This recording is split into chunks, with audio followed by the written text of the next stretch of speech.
देते थे वो तो लगाए कि नहीं लगाए?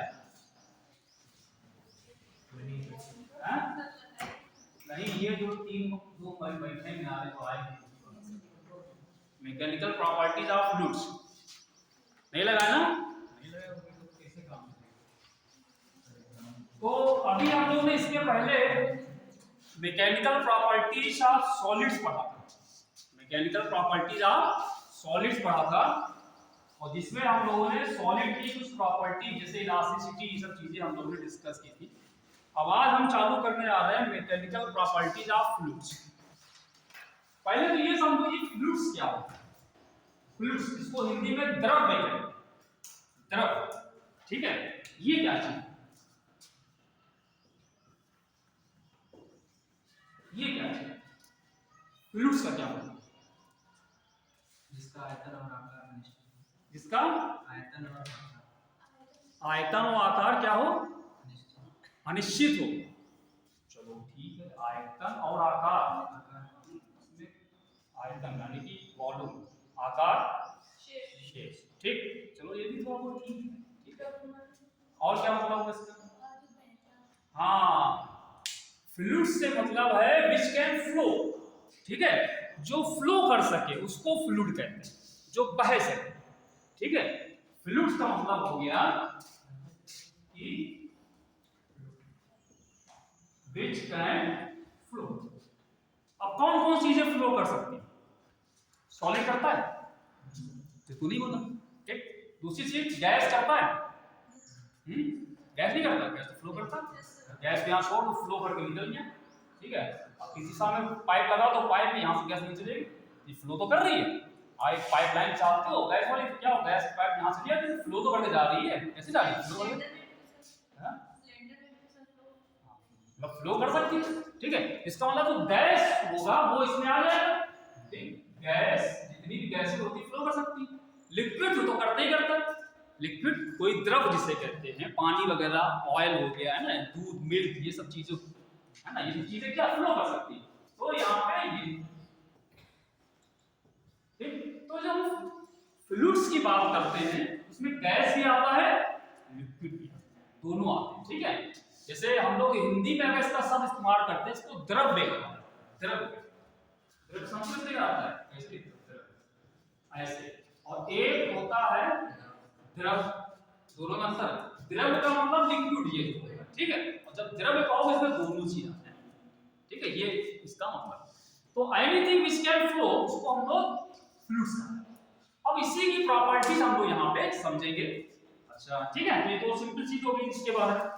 अब हम यहाँ पहले एक काम करते हैं, जो पूरा चैप्टर जो हम लोग पढ़ेंगे इसमें मेन चीज जो चैप्टर में पढ़ा जाएगा प्रेशर के बारे में, प्रेशर, ठीक है, दाब इसे कहते हैं। पहले इसको समझ लेते हैं, व्हाट इज प्रेशर। प्रेशर जिसको हम लोग पी से लिखते हैं, क्या होता है प्रेशर, प्रेशर क्या होता है?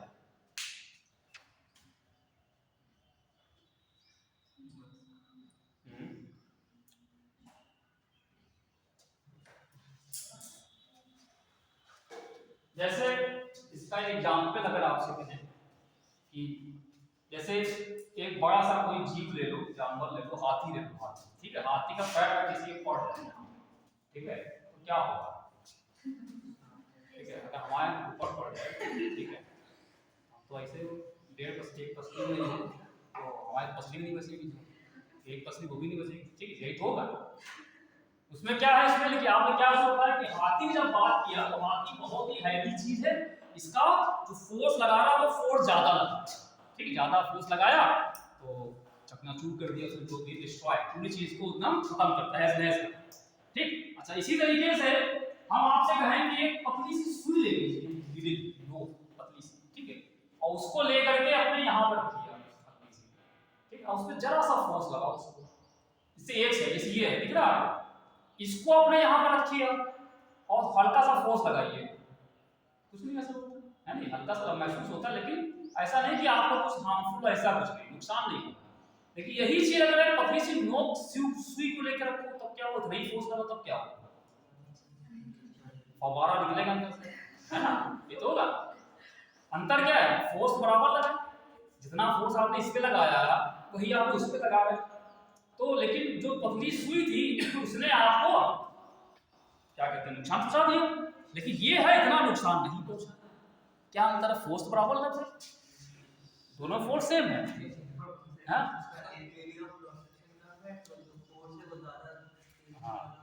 ठीक, समझ रहे मेरी बात क्या जा रही है? तो यहाँ पे क्या है, फोर्स बराबर था, लेकिन इसमें क्या था, ये इतना बड़ा एरिया ये हमको टच कर रहा, तो पूरा जो F फोर्स है, अगर हम आपसे कहें जो फोर्स हम लगा रहे थे वो ज्यादा नहीं है, थोड़ा सा आप कहिए कि 1 न्यूटन के बराबर फोर्स है, ज्यादा ही है, 1 न्यूटन मान लो ये। तो ये 1 न्यूटन फोर्स जो था ये पूरे एरिया पे फैला हुआ, पूरे पे फैला हुआ था, तो वो आपको यहाँ पे लग रहा था। तो पूरे मतलब थोड़ा सा यहाँ होगा, थोड़ा यहाँ, थोड़ा यहाँ, थोड़ा यहाँ, तो ये हर जगह बराबर रूप से है, तो इतना नुकसान नहीं हो रहा था, ठीक है। लेकिन वही 1 न्यूटन जब पतली सी नोक के फॉर्म में आ जाएगा, ये इस तरह की, ठीक है, ये तो ये क्या होगा, पूरा 1 न्यूटन इतने पे आ जाएगा, पूरा एक ही जगह, पूरा जब एक ही जगह पे आ जाएगा, जब एक ही जगह पे उतना ही फोर्स लग जाएगा, तो क्या होगा, नुकसान पहुंचाएगा नहीं पहुंचाएगा। तो इसका मतलब जब किसी चीज पे फोर्स लगता है तो वहां पे फोर्स इंपॉर्टेंट तो है, इसके साथ साथ एरिया भी इंपॉर्टेंट, कि कितने एरिया पे है ना। वही फोर्स है, सुई की नोक आपको नुकसान पहुंचा रही थी, और उतना ही फोर्स अगर आप यहां पर लगा रहे तो नुकसान नहीं होगा, कम हो रहा, क्योंकि फोर्स सेम है, लेकिन यहाँ पे एरिया ज्यादा था, उसमें एरिया कम, तो फोर्स के साथ साथ एरिया भी। तो इसी चीज को ध्यान रखते हुए यहाँ पे प्रेशर एक अलग से डिफाइन किया गया, वो क्या कहलाता है, फोर्स अपॉन एरिया, कि फोर्स के साथ साथ एरिया। तो इसका मतलब जो आप इसका जैसे जैसे उसमें था, इसका आप यहाँ लगाओगे तो प्रेशर यहाँ पे इंपॉर्टेंट, यहाँ पे फोर्स नहीं इंपॉर्टेंट है। अगर प्रेशर ज्यादा यहाँ पे लगेगा तो आपको नुकसान होगा, प्रेशर कम है तो नुकसान कम होगा। इस समय क्या था, जैसे आपने बराबर आप फोर्स लगाओ, जैसे ये था 1 न्यूटन का फोर्स था, आपने पहले लगाया था, ये थी ना, ये आपका ये नाटक है, तो ये इसका एरिया क्रॉस सेक्शन, इसका एरिया क्रॉस सेक्शन ज्यादा, तो अगर आप फोर्स अपॉन एरिया निकालोगे, जिसको हम लोग यहाँ पे लिखते हैं फोर्स अपॉन एरिया, फोर्स दोनों में सेम है इस केस में, फोर्स अपॉन एरिया, ठीक है। और यही चीज यहाँ निकालो, force upon area, force same है, लेकिन यहाँ पे एरिया ज्यादा था, यहाँ पे एरिया कम है, तो जब जो चीज नीचे की चीज कम कर दो तो क्या होगा, ज्यादा हो जाएगा। इसका मतलब इस केस में प्रेशर ज्यादा था, इसलिए आपको वो सुई चुभ रही, नुकसान पहुंचा रही, ठीक है। इसमें क्या था, प्रेशर कम लग रहा, इस वजह से हमें नुकसान कम होता है। ठीक वही चीज है कि फोर्स के साथ साथ एरिया भी, वो फोर्स कितने एरिया पे लग रहा है, कि किसी चीज फोर्स का अगर आप रिजल्ट देखना चाहते हो कि उसका रिजल्ट क्या होगा, वो आपको उसके साथ साथ एरिया भी लेके चलेंगे, ठीक है। फोर्स पर यूनिट एरिया जो होता है, इसको हम लोग दाब कहते हैं या फिर प्रेशर, ठीक है। तो प्रेशर मतलब क्या होता है, फोर्स एक्टिंग पर यूनिट, ठीक। अच्छा क्लियर हो गया कि प्रेशर क्या होता है, फोर्स अपॉन एरिया। लेकिन यहां पे जब निकालते हैं ये, तो यहाँ पे जो फोर्स लेते हैं, ये फोर्स का जो एरिया है उसका परपेंडिकुलर कंपोनेंट लेना है, ये भी ध्यान रखना है। जैसे अगर आपसे कहें कि ये एक एरिया बना हुआ है, ठीक, ये एक एरिया है, और इसके ऊपर हमने एक फोर्स इस दिशा में ऐसे लगाया, हमने क्या किया, एक फोर्स हमने ऐसे लगाया, और इस पूरे का एरिया क्रॉस सेक्शन ए है, तो बताओ इस पे कितना प्रेशर लगेगा। तो क्या करोगे, F अपॉन A तो करोगे, लेकिन यहाँ पे F नहीं लेंगे, हम F का कंपोनेंट लेंगे जो इस सरफेस के परपेंडिकुलर है, ठीक है। हमको F अपॉन A नहीं, हमको इसका नॉर्मल कंपोनेंट लेना है। जब हम प्रेशर निकालने जाते हैं तो हम क्या करते हैं, इस फोर्स का लंबवत घटक लेते हैं, मतलब जैसे ये लग रहा है, इसका एक कंपोनेंट क्या हुआ, इसको दो में जाओ तो एक, अगर आप इसे ये निकाल दो, मान लो आप इस पे एक लाइन खींच ली, इस सरफेस ये लाइन खींच, उससे ये एंगल थीटा बना है, तो एक होगा इधर इधर, ये क्या करेगा, f cos थीटा इधर लगेगा, और जो नीचे लग रहा होगा ये क्या होगा, f sin। इसको दो में हमने डिवाइड कर लिया। अब इसमें कौन सा कंपोनेंट सरफेस के परपेंडिकुलर है, f sin, तो f sin थीटा लेंगे, ना कि f cos थीटा, ठीक है। जब ये फार्मूला निकालते हैं तो हम इसमें क्या करते हैं, यहाँ फोर्स ना लिख करके नॉर्मल कंपोनेंट ऑफ फोर्स लेते हैं, ठीक है।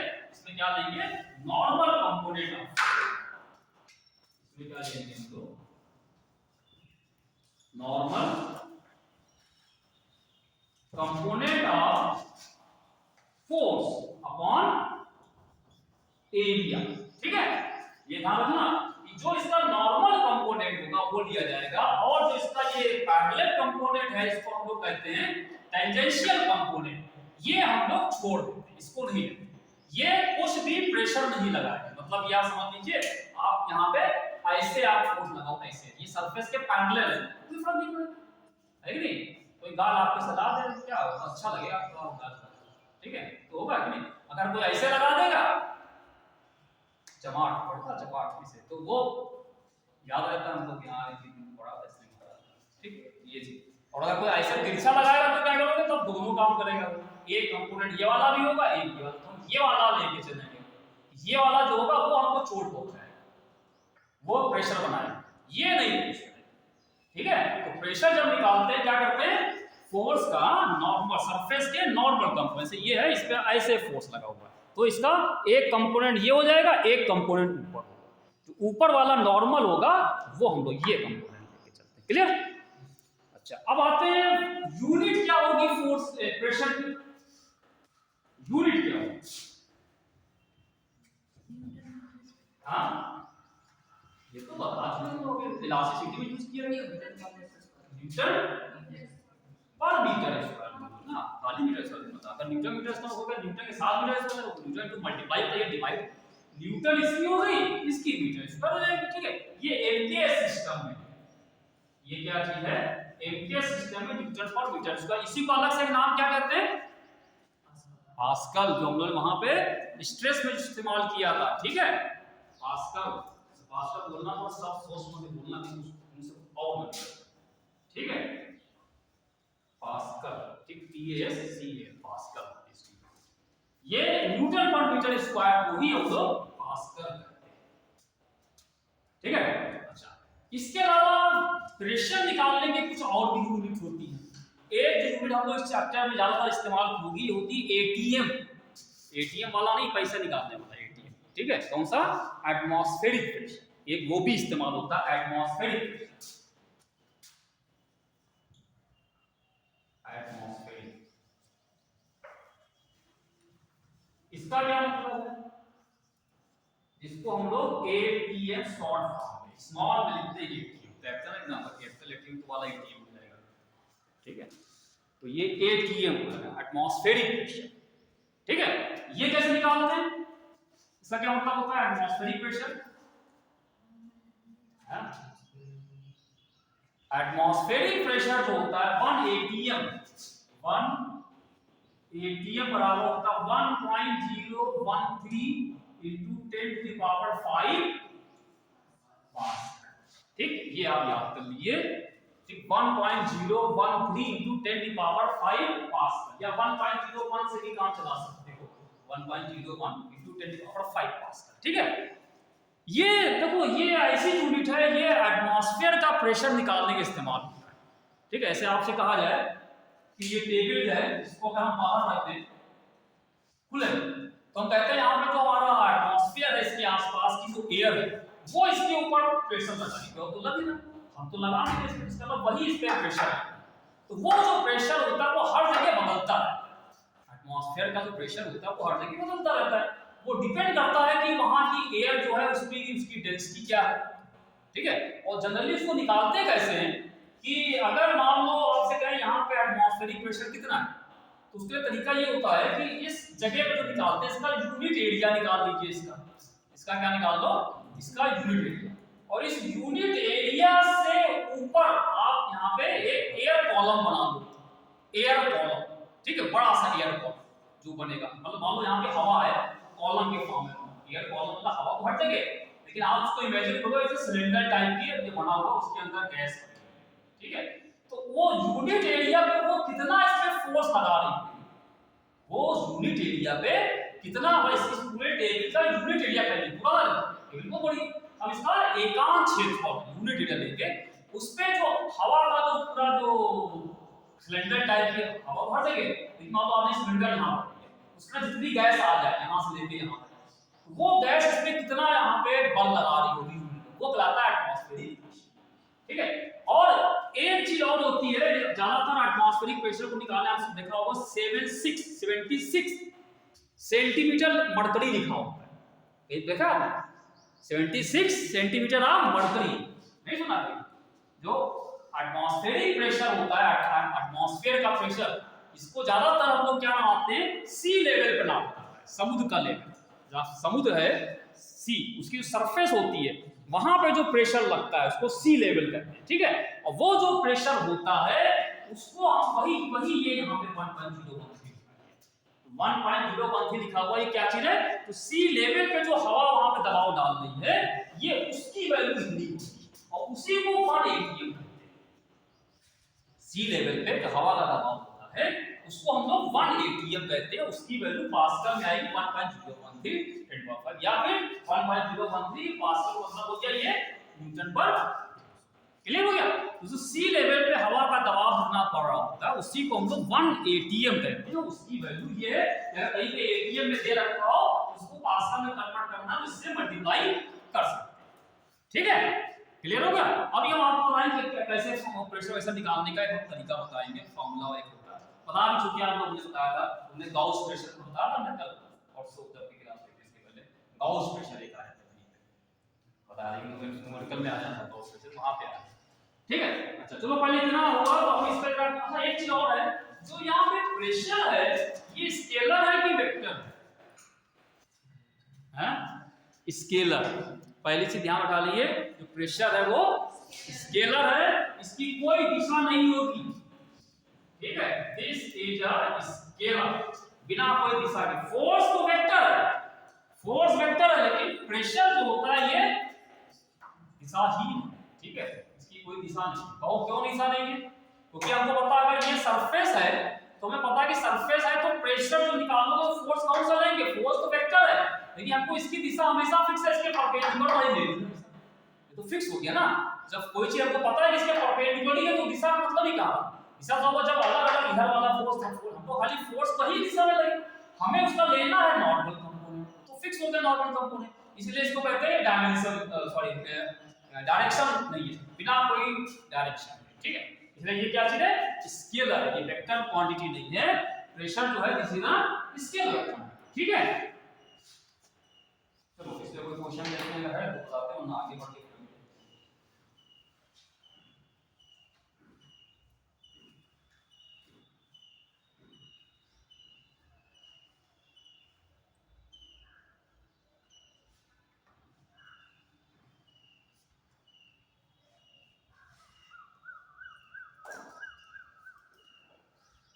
अच्छा।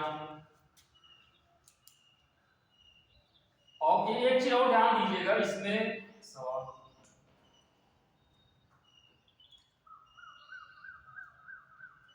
तुमने सवाल कराते हैं, एक सवाल है जो आपका एनसीईआरटी बुक में दिया हुआ है, वो सवाल देखते हैं, शुरुआत करते हैं यहाँ से फिर आगे।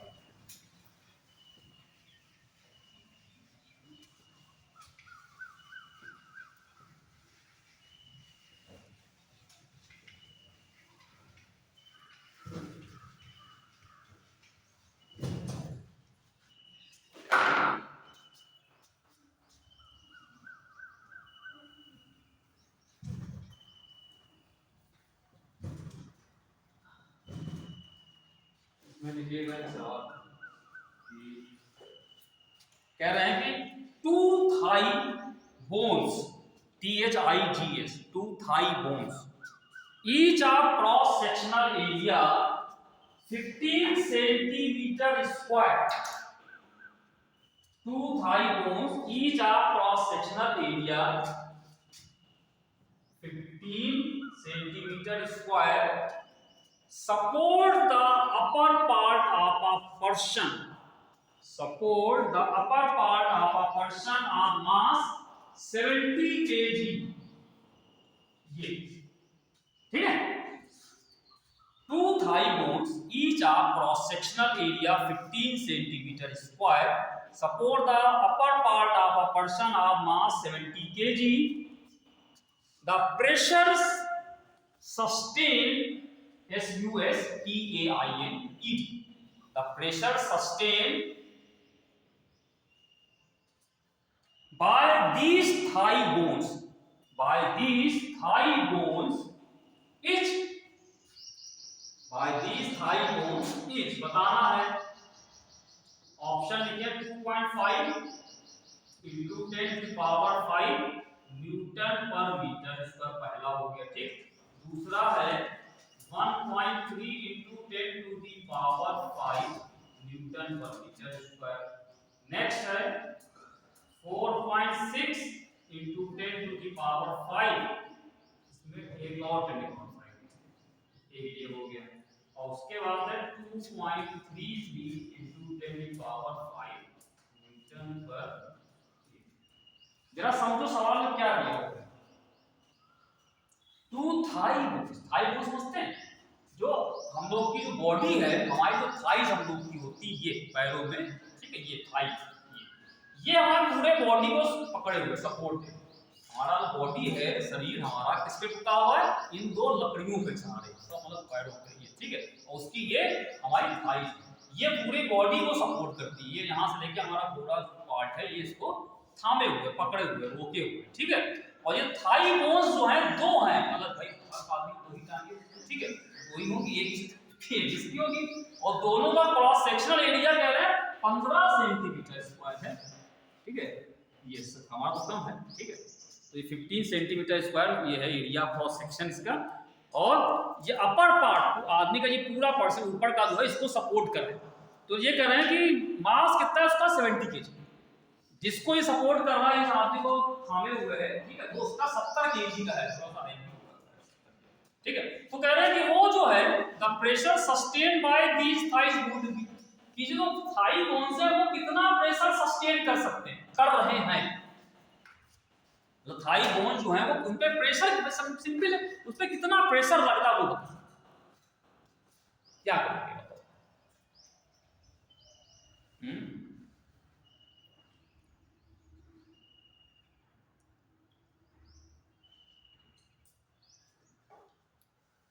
क्या करें बताइए। बहुत सिंपल सा फॉर्मूला है, हैं? बस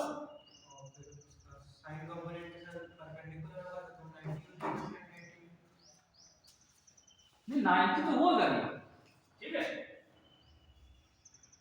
मान लो ये एक टांग, ठीक, एक टांग ये थाई बोन्स है, ठीक है। हम लोग को सीधा ऐसे खड़ा है, या इसी को सीधा ऐसे खड़ा है, तो सावधान विश्राम ये खड़ा इस तरीके से।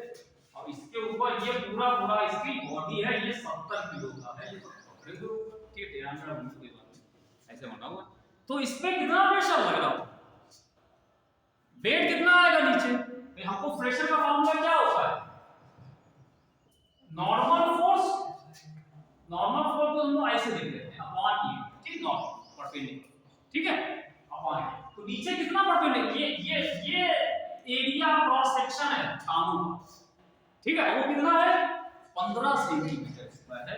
15 मतलब तो एरिया कितना आ गया 50 सेंटीमीटर स्क्वायर। न्यूटन में दे रखा है, इसको क्या करोगे पहले एमकेएस में कन्वर्ट करोगे, क्योंकि सेंटीमीटर स्क्वायर है ना, तो मीटर में कैसे किया जाए, 15 को मीटर में कैसे करेंगे,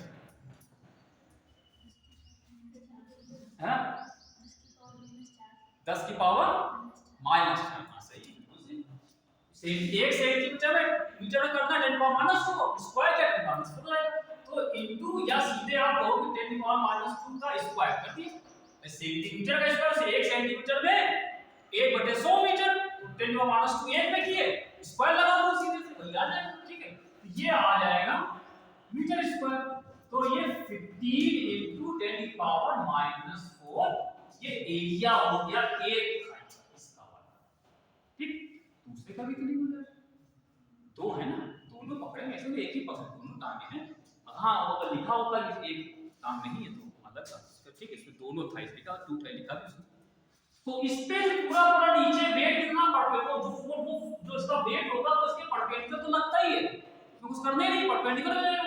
तो नॉर्मल इसका फोर्स कितना आ गया, वो इस पूरी बॉडी का मास mg, m into g, ठीक है। वेट मास कितना है 70 kg, कितना भाई वेट होगा 70 kg, 70 इसका मास हो जाएगा, नीचे g की वैल्यू आसमान कर दे तो 10 ले, g को 10 ले, ठीक है। अब क्या करें, कितना आएगा फिर, तो ये पूरा पूरा जो वेट है वो किस पे जा रहा है, इसको कौन सपोर्ट दे रहा है, दोनों मिलके सपोर्ट दे रहे हैं। ये भी दो टांगे हैं, ये है, इसका एरिया है, इसका एरिया है, तो कितना आ जाएगा यहाँ पे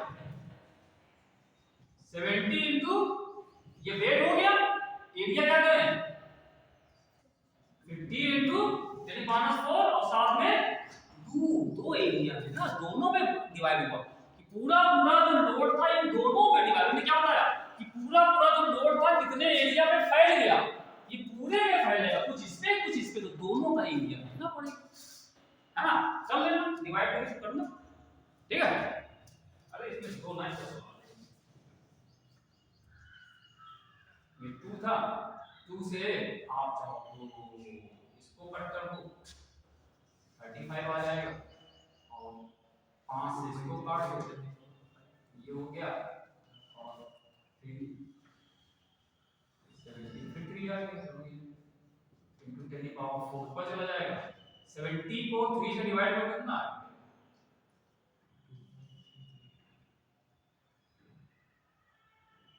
23 कुछ आना चाहिए, है ना,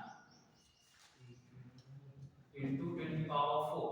अब इसमें कहाँ दिया, इसमें 2.3 है ही नहीं, ये 2.3 दिख रहा है इसमें, ठीक है, तो 10⁻⁴ में तो और एक पावर 10 शिफ्ट कर दो इधर, है ना, तो 10 पावर क्या है, यहाँ शिफ्ट करोगे 10 पावर,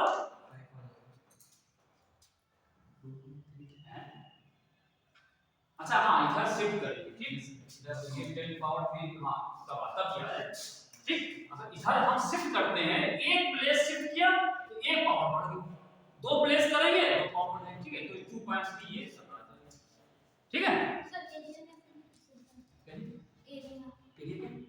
एरिया कैसे निकल यहाँ पे कैसे एरिया तो दिया था इसमें, ये दिया है सवाल में, दिया तो हाँ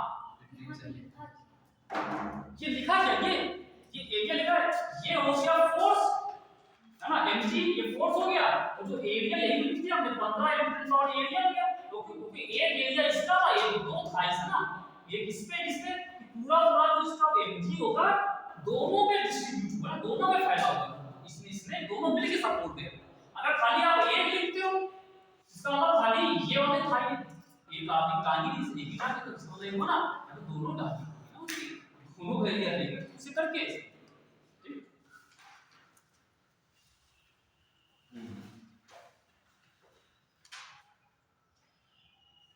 ठीक।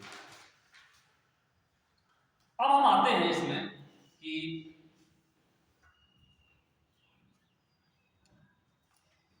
ये तो हमने सिंपल आपको प्रेशर के बारे में बताया, अब हम निकालने आ रहे हैं प्रेशर ऑफ द फ्लूइड्स, जो फ्लूइड्स के प्रेशर्स होते हैं वो क्या होता है, ठीक है, फ्लूइड्स के प्रेशर की बात करते हैं, जो हमारे जो जिस चैप्टर हम लोग पढ़ेंगे उनके बारे में हम लोग जानने की कोशिश करेंगे, उनके प्रेशर कैसे निकाले जाते हैं वो सब अभी हम लोग यहाँ पे डिस्कस करेंगे, और फिर कुछ हम फॉर्मूले एक दो देख करके सीधे अभी हम आते हैं, ठीक है।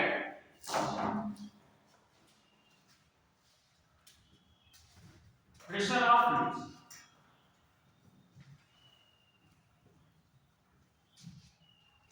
देखो इसमें पहले दो चीजें अच्छे से ध्यान रखा लीजिए, जो चैप्टर हम कर रहे हैं इसमें जो हम फ्लूइड्स की बात करते हैं, फ्लूइड्स की, ठीक है, जो हमारा द्रव्य है उसके बारे में हमको दो चीजें दिमाग में अच्छी तरह बैठ जाएं कि हम आइडियल फ्लूइड्स लेके चलें, आइडियल, जबकि होता नहीं, आइडियल लेके चलें, ठीक है, आइडियल मतलब क्या होगा,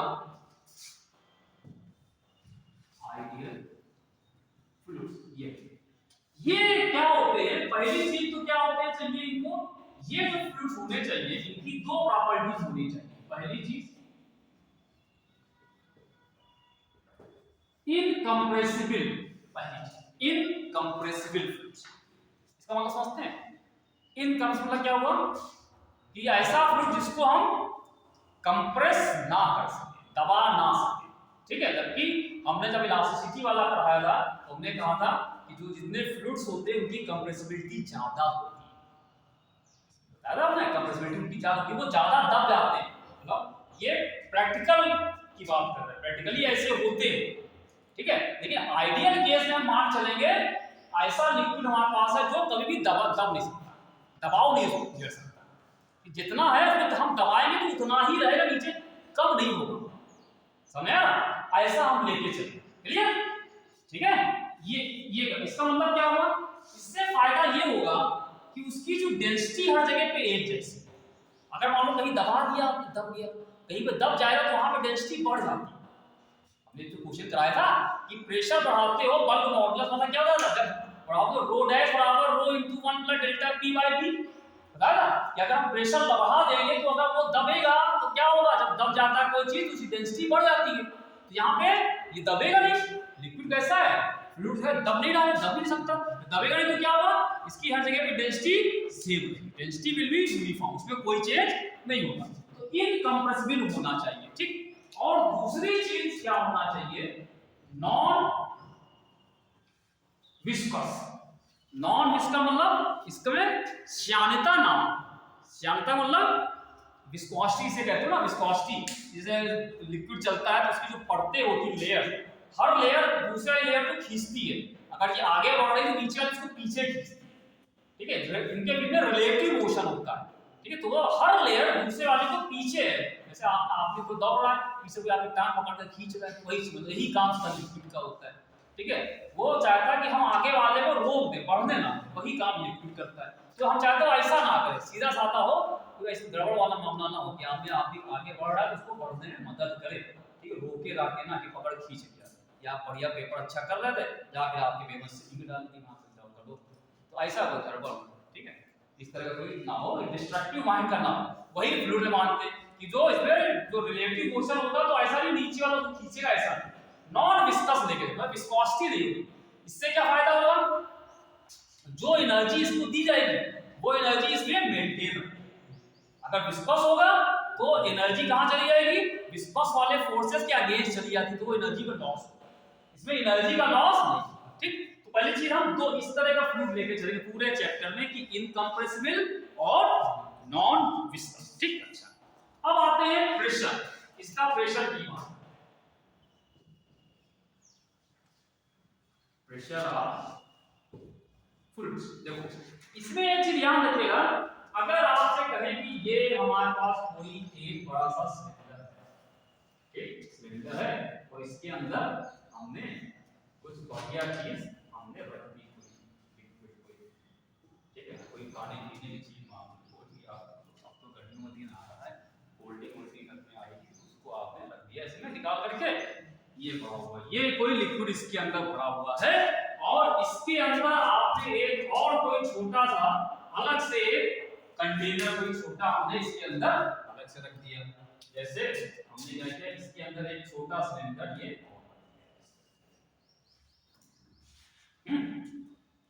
अब ये कहें आपसे कि ये जो कंटेनर था इसका एक छोटा सा एरिया ये था, तो कहेंगे यहाँ पे क्या होगा, यहाँ पे क्या होगा, यहाँ पे क्या होगा। अब ये लिक्विड जो होगा वो क्या करते हैं, लिक्विड के जो पार्टिकल्स होते हैं, कण होते हैं, वो हर तरफ चलते रहते हैं, कभी इधर जा रहा कभी इधर तरफ हो जाए, ठीक है, तो वो जब चलेंगे तो वो यहाँ पे फोर्स लगाएंगे इसके ऊपर, वो फोर्स लगेगा, अब जब फोर्स जो होगा हर दिशाओं से लगेगा, कुछ इधर से लगाएगा, कुछ इधर से लगाएगा, इधर से लगेगा, ठीक है, हर दिशाओं लगता है। तो होता क्या है, अब ये फोर्सेस लगेंगे, इन फोर्सेस के भी कंपोनेंट्स अगर आपसे कहीं निकालो, कंपोनेंट मतलब ये फोर्स आ रहा है, इसका एक कंपोनेंट निकाल लोगे, किधर वाला, एक इस सरफेस के पैरेलल और सरफेस के एक इधर और एक, ठीक, इधर से लिया है, जैसे अगर आपसे कहें दो, हमने दो, एक इधर से फोर्स लगाया, एक इधर से, दो, अभी कई होंगे, ठीक है, हमने दो मान लिए। तो देखो अगर इसके दो कंपोनेंट्स निकालने को कहें, दो कंपोनेंट, तो क्या होगा, दो कंपोनेंट, एक ये मान लो इधर चल रहा है, ठीक है, तो एक कंपोनेंट इसका हो जाएगा इस दिशा में, एक कंपोनेंट, वही चीज तो ये वाला आ रहा है, इसके दो कंपोनेंट निकालो, एक कंपोनेंट इधर आ जाएगा, एक कंपोनेंट, ठीक। अब ये इसका तो ये वाला कंपोनेंट था और इस वाले का ये कंपोनेंट, दोनों अपोजिट है, कैंसिल कर देंगे दोनों, ठीक है। क्योंकि देखो इसमें जो गैस भी हो चाहे लिक्विड हो, उसके जो मॉलिक्यूल्स हो के हर दिशाओं से आ रहे हैं, तो अगर एक ही दिशा से आ रहा होगा तो कोई ना कोई इसकी दिशा से आ रहा होगा, जिसके लिए इसका ये कंपोनेंट कैंसिल हो जाएगा, तो बचा कौन सा, खाली ये बचा, इसका और ये दोनों एक दिशा में है, दोनों जुड़ जाएंगे, जुड़ेंगे तो वो दोनों मिलके इस पे इधर फोर्स लगाएंगे। ऐसे कोई दूसरा है तो एक मान इधर से आ रहा है, एक मान इधर से, उससे क्या होगा, उसका ये जो ये पैरेलल वाला कंपोनेंट है वो क्या होगा, खाली ये वाला मिलेगा, है नहीं? कोई आपने इधर से लिया, ऐसे ले लिया, ऐसे ले लिया, दो लेके चुना, दो पेयर बना करके, तो जो उसका जो इसका टेंजेंशियल जो कंपोनेंट फोर्स का होगा वो कैंसिल हो जाएगा। कौन सा बच रहा है? सिर्फ नॉर्मल बच रहा है, पैरेलल नहीं, पैरेलल तो कैंसिल होगा, नॉर्मल वाला बच रहा है। और जो नॉर्मल वाला इधर लगेगा, रिजल्ट सबका नॉर्मल ऐड कर लो, वो जो नॉर्मल टोटल आएगा वो इसके ऊपर लग रहा है, तो किधर फोर्स लग रहा है? वैसे यहाँ पे जब तो ये सरफेस है, इसका इतना एरिया ले ले तो इस पे कितना फोर्स लगेगा? नॉर्मल, क्योंकि पैरेलल कंपोनेंट क्या हो रहा है? कैंसिल हो रहा है, ठीक है।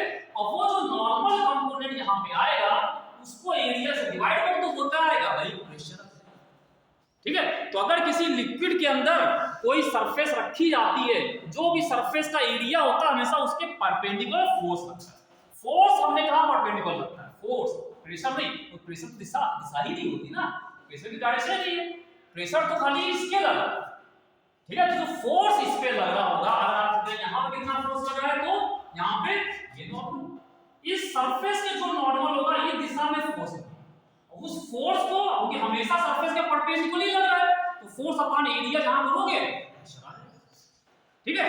तो फ्लूइड के अंदर जो हम निकालते हैं तो क्या होता है?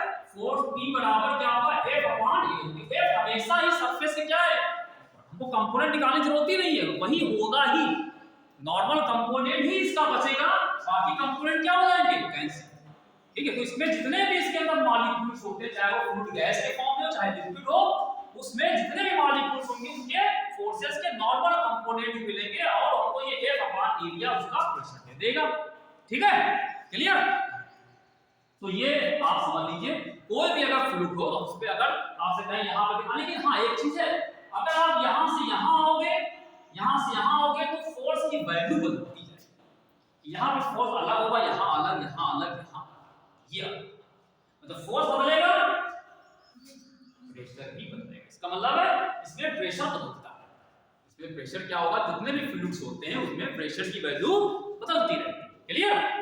और इसके लिए हम आपको एक फार्मूला यही पे लगेगा, बता देते हैं, काम खत्म हो जाएगा, ठीक है। डायग्राम बनाएंगे टाइम लगेगा कि अगर आपसे कहें कि यहाँ पे कोई हमको निकालना है, इस जगह पे कितना प्रेशर लगेगा, इस जगह पे कितना प्रेशर लगेगा, तो क्या करोगे भाई जी, हमने इसका छोटा सा एरिया लिया, ठीक है। इस मान को थोड़े मान लें कि ये है, इसके अंदर पानी भरा हुआ था, ठीक है, और इसके अंदर यहाँ इतनी ऊंचाई पे, यहाँ ऊंचाई से नीचे पे हमने इसको रख दिया, अपना मोबाइल ऐसे डाल दिया, पानी होए, ठीक है, ठीक है। और डाला तो गाइस इसमें कितना प्रेशर लगेगा, तो क्या करोगे, इसका छोटा सा एरिया ले लिया, छोटा वाला एरिया ले लिया, और हमको लगता है कि जब जो भी इसकी सरफेस होगी फोर्स हमेशा वो फोर्स अपॉन एरिया करके निकाल लेंगे, करेंगे, ठीक है।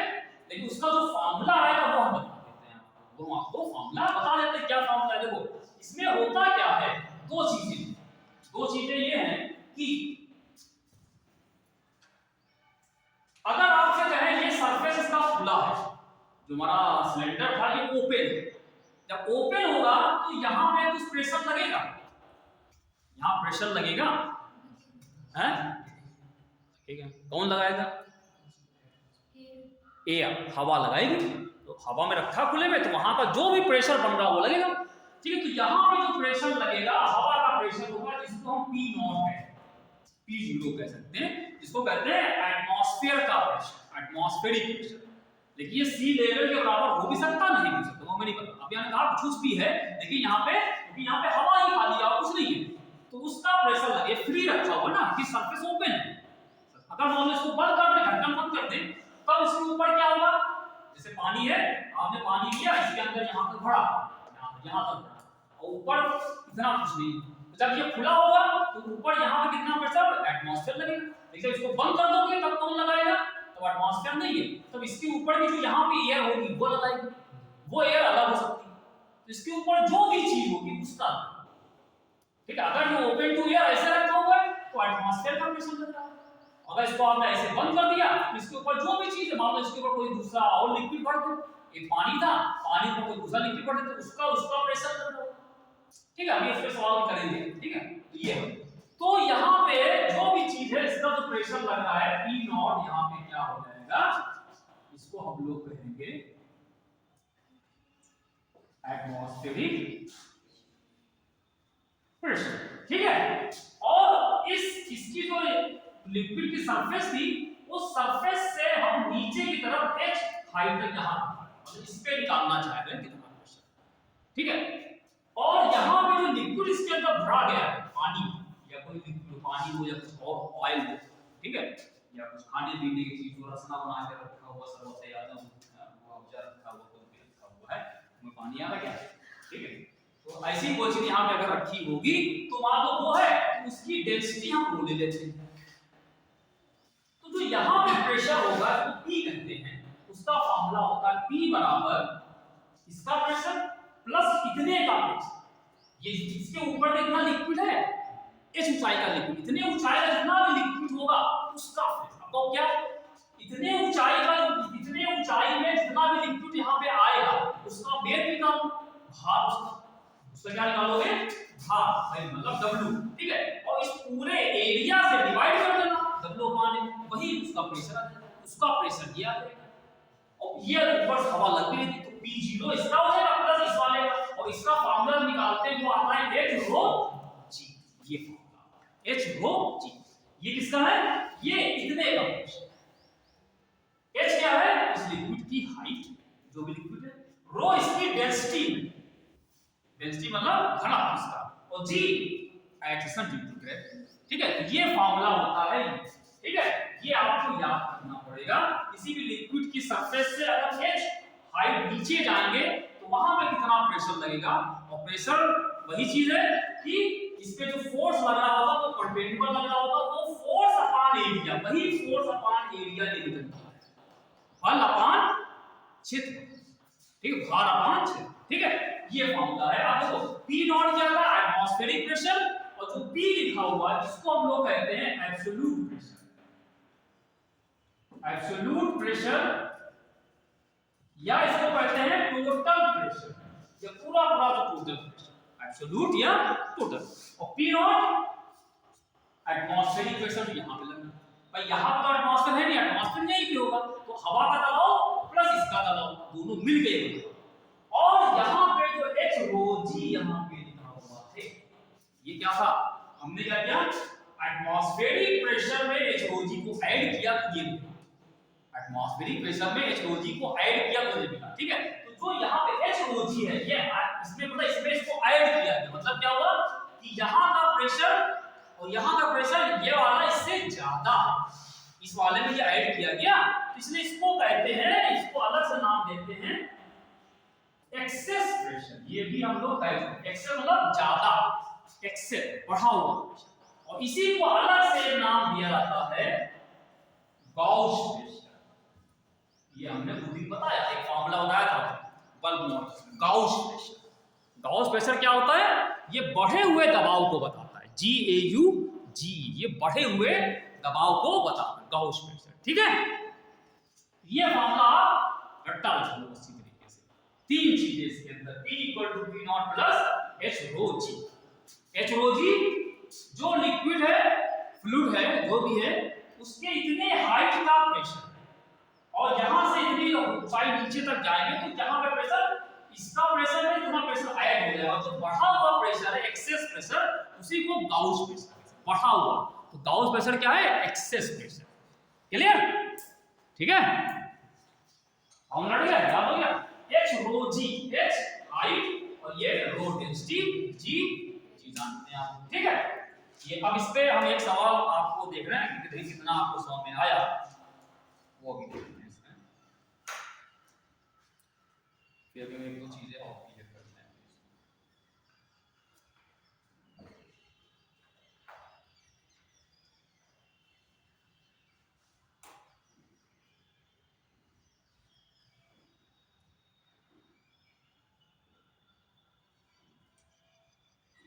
हाँ देखो एक दिया लिखा था, एक बार इसमें सवाल लिखा हुआ है कि which of the following is correct, लिखो नहीं पता इसे समझो, ऐसा प्रश्न है, which of the following is correct, करें कौन सा इसमें करेक्ट। देखो पहला लिखा हुआ है गाउस प्रेशर बराबर absolute pressure plus atmospheric pressure, तीन जो चीजों से लिखिए, क्या लिखा पहला, gauge pressure is equal to absolute pressure plus atmospheric pressure. गलत है ना। गाउस प्रेशर तो ये हो गया, ये क्या है एटमॉस्फेरिक प्रेशर, ये क्या चीज है एब्सोल्यूट प्रेशर। तो अगर गाउस प्रेशर यहां से निकालोगे दिस माइनस दिस होगा ना, प्लस नहीं होगा माइनस, गलत हो गया ठीक। अच्छा दूसरा कह रहे हैं absolute pressure equal to gauge pressure minus atmospheric pressure, क्योंकि एब्सोल्यूट प्रेशर बराबर क्या है ये प्लस नहीं प्लस माइनस बता रहे हैं। तीसरा कह रहे हैं gauge pressure is equal to absolute pressure minus atmospheric pressure. Gauge pressure बराबर absolute pressure minus atmospheric pressure, correct है।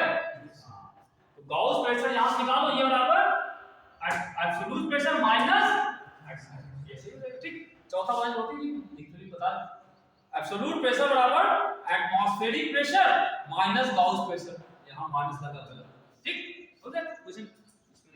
अच्छा चलो अब इसमें एक चीज और समझ लीजिए कि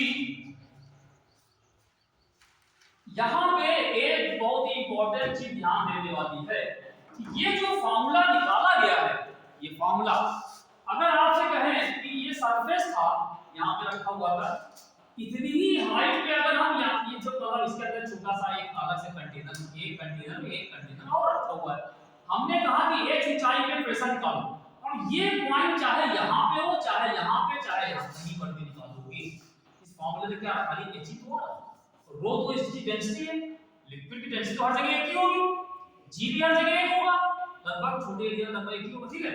बचा क्या खाली एच पता है, आप यहां पे आओगे यहां भी एच पता है यहां भी एच पता है, इसका मतलब क्या हुआ कि एक ही हाइट पे प्रेशर हर जगह पे सेम होता है ठीक है।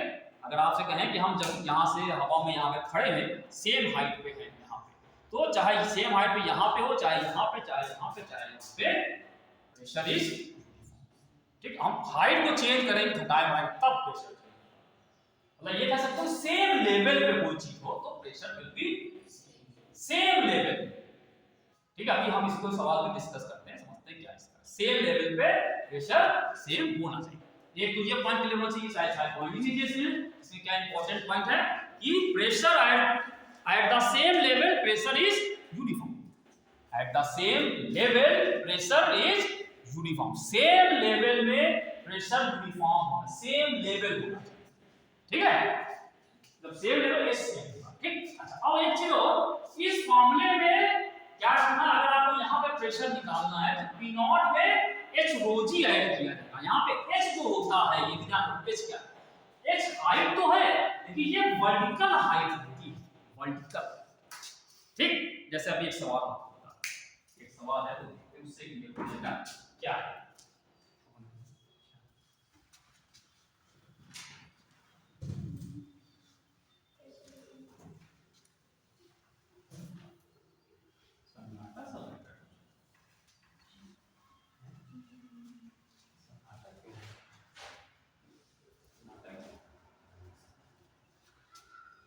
देखो अगर आपसे कहें कि कोई एक लिक्विड है किसी ट्यूब में फ्लो कर, एक लिक्विड है अगर आप कहें ऐसे ट्यूब बना देंगे इस तरीके ठीक, ये बना दें और फिर ये ऐसे बना देंगे इस तरीके ठीक, और आपसे कहें यहाँ पे एटमॉस्फेरिक प्रेशर लगा था P नॉट और कहें यहाँ पे कितना प्रेशर लग रहा है, तो क्या हमें लिक्विड की हाइट ये इससे मतलब टेढ़ा मेढ़ा चल रहा है कोई ठीक है, चाहे टेढ़ा चले चाहे मेढ़ा चले उससे मतलब नहीं, हमको वर्टिकल हाइट खाली चाहिए। इसी तरीके से किसी ट्यूब में अगर लिक्विड ऐसे फ्लो कर रहा है यहाँ पे या करके ऐसे आ रहा है तो भी अगर आप कहें यहाँ पे अगर आपको P निकालना है और यहाँ पे P नॉट है तो यहाँ पे जो प्रेशर निकलेगा क्या होगा, यहाँ से लेकर के ये हमको इसकी रास्ते की लंबाई से मतलब नहीं, तो ये ध्यान रखना कि जो इसका फ्री सरफेस है, फ्री सरफेस जहां पे लिक्विड खत्म हो रहा है ये फ्री सरफेस है जिसके ऊपर हवा चालू होती है एटमॉस्फेरिक प्रेशर, वहां पे P नॉट होगा तो जहां पे कितना आ जाएगा H, वही फॉर्मूला H ठीक है। तो वर्टिकल हाइट इंपॉर्टेंट है ठीक है। दूसरा पॉइंट आप अपने हिसाब से बना लीजिए कि इसमें हम जो हाइट लेते हैं ये सिर्फ वर्टिकल हाइट ली जाती है, हम ऐसे नहीं लेंगे। इस पर सवाल पूछेंगे कि यहां बताओ तो बराबर ही ठीक है।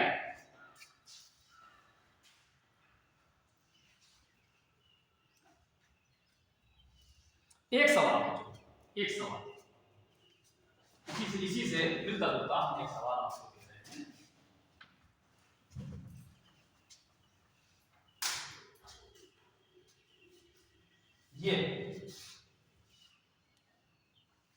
ये इसमें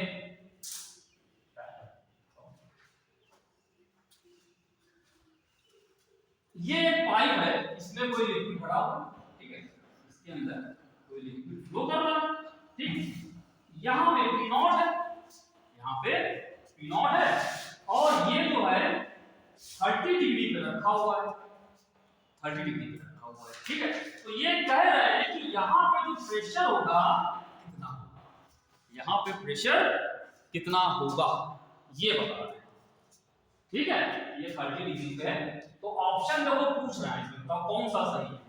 P बराबर P0 प्लस रो जी इंटू 1, दूसरा है P बराबर P0 प्लस रो जी इंटू 2, तीसरा ऑप्शन है P बराबर P0 प्लस रो जी इंटू हाफ, और चौथा ऑप्शन है P बराबर P0। कौन सा सही होगा बताओ। क्या करें, यहां पे प्रेशर निकालना। अच्छा एक चीज और दिया इसमें, एक चीज और दे रखा है, इस ट्यूब की लंबाई दे रखी है, 1 मीटर लंबाई की, 1 मीटर की लंबाई की ट्यूब है, तो नीचे कितना प्रेशर होगा बताओ।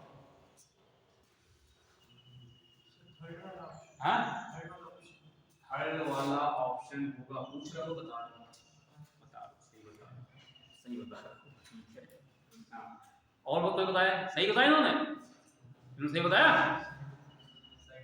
सही बताया नहीं बताया भाई, एक ही ने बताया, बाकी लोग क्या कहते हैं। अब तो सब लोग उसी पे फोकस करो, यही चाहे ना भी जबरदस्ती निकालो, यही होना यही। हमने गलत कर दिया कि सही है, ये ना कहते तो फिर तुम दिमाग लगाते कि शायद चौथा हो सकता है, पहला हो सकता है, दूसरा हो सकता है, हाँ होगा ये तीसरा। कैसे बताया तीसरा, कैसे बताया, फॉर्मूला ऊपर लिखा हुआ है भाई, यहाँ पे P नॉट है, यहाँ पे निकालना P नॉट प्लस H रो जी, रो उस पे दे रखा है डेंसिटी, जी भी दे रखा है, बचा H, H कौन क्या दिया जाएगा, H कौन सी हाइट लोगे, वर्टिकल है ना, हमको जो H यहाँ पे लेना है, ये H लेना है। अब ये कितना है, ये 1 मीटर है, ये sin 30, sin 30 लगा तो sin वाला फॉर्मूला है ना, इसमें आपने sin लगाया, sin 30 और मान लो ये H को H ही मान लेते हैं, अभी कितना 1 मीटर, sin क्या होता है परपेंडिकुलर अपॉन हाइपोटेन्यूज होता है, परपेंडिकुलर मतलब ये लंब बटे कर्ण, ठीक है, वहां बड़ा वाला कर्ण नहीं, ठीक ये हो जाएगा। अब sin 30 अरे sin 30 हो जाएगा, तो यहां से s निकाल दो कितना आएगा, कितना होगा 1/2 हो जाएगा, 1/2 दिखाई से 1/2, ठीक है। तो यहां g को क्या रखोगे, h को लिखा 1/2 ऐसा कैसे, है ना। तो हाइट हमेशा ही हमको ये लेना, इससे चाहे इतना लंबा पाइप हो उससे मतलब नहीं, सिर्फ ये हाइट से गिरेगा पानी इस पे, ठीक है। जिससे टंकी आप ऊंचाई पे लगाते हो, काफी ऊंचाई पे लगती टंकी, ताकि नीचे प्रेशर तेजी से पानी का फ्लो बने। घरों में पानी जब लाते हैं तो टंकी को ऊपर लगाते हैं, ताकि नीचे जब पानी पहुंचेगा तेजी प्रेशर बनेगा तो फ्लो तेज आएगा, वरना धीमे धीमे बूंद बूंद टपकता रहेगा। नहाना होगा सुबह शाम तक, नहा पाओगे तो पानी बूंद गिर रहा होगा, ठीक है। तो इसीलिए इसको ऊंचाई पर रखते हैं ताकि फ्लो तेज बने उसका, ठीक है। एटमॉस्फेरिक प्रेशर और उसका हाइट, बाकी पाइप घूम के घरों में आना उससे मतलब नहीं है, वर्टिकल हाइट देखी जाए वो हाइट होगी, ठीक है। घरों में रखा पानी यहाँ पे, तो पाइप तो घूम के आते हैं, कुछ इतना लगा देते, तो ऐसे टेढ़ा मेढ़ा क्यों लगाना चाहिए, तो ऐसा रास्ता ऐसे गया फिर ऐसे ऐसे, हमको वर्टिकल उसका हाइट देखना, जितनी हाइट ज्यादा होगी उतना ही हो जाएगा। शोले फिल्म देखी है, टंकी चढ़ गया था, ऊंचाई वाली टंकी थी, क्यों टंकी सही इसलिए रखा कि गाँव में पानी फ्लो से मिले लोगों को, से ऊंचाई टंकी बनाई गई थी टंकी, शोले फिल्म में टंकी थी, चला था उसमें नहीं चला था, वही टंकी खोल लो उसमें। तो ये एग्जांपल आपको फोलियर टंकी आती है, मैं आपको इस्तेमाल कर रहा हूं कि हमको वर्टिकल हाइट उसकी देनी होगी, टेढ़ी मेढ़ी पाइप का रास्ता नहीं बना, ठीक है। तो ये आप देखिए आपके सवाल इस तरह रिजल्ट का कोई वरना शॉर्ट देखते हैं।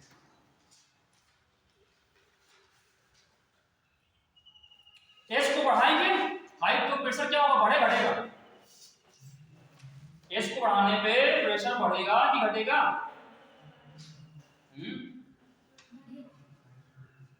बढ़ेगा।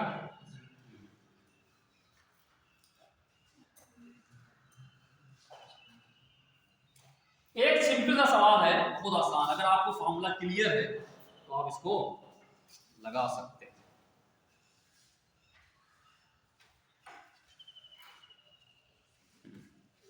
At a depth of 500 meter, at a depth of 500 meter in an ocean, at a depth of 500 meter in an ocean,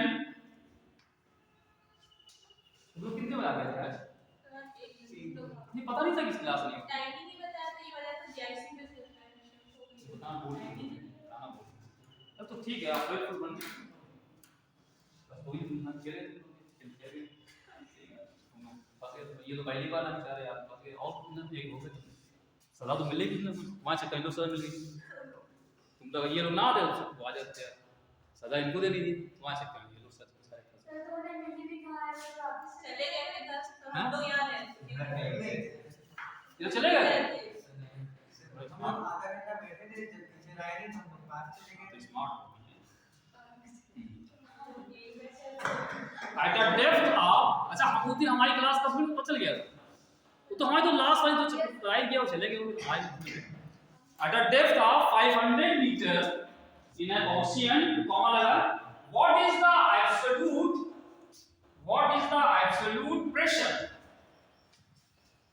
what is the absolute pressure, ठीक है ये सवाल। At a depth of 500 metre in an ocean, what is the absolute pressure, आगे लिखा हुआ है given that the density of sea water, given that the density of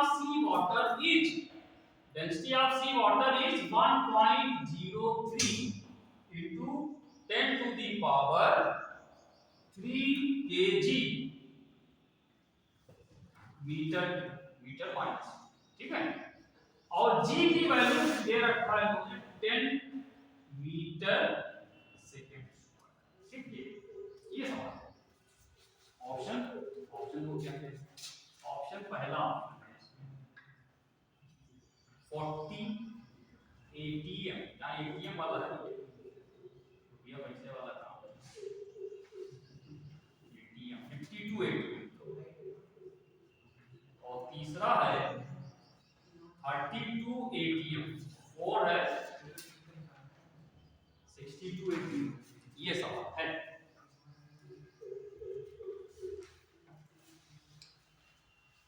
ocean बताया था हमने, क्या होता है ओशियन, समुद्र, ठीक है, सागर का, ठीक, तो उसके 500 मीटर की गहराई में अगर चले जाएं तो कितना वहां पे एब्सोल्यूट प्रेशर होगा, अगर समुद्र के अंदर 500 मीटर नीचे चले जाएं सरफेस से तो वहां पे कितना प्रेशर होगा, given that the density of sea water is this,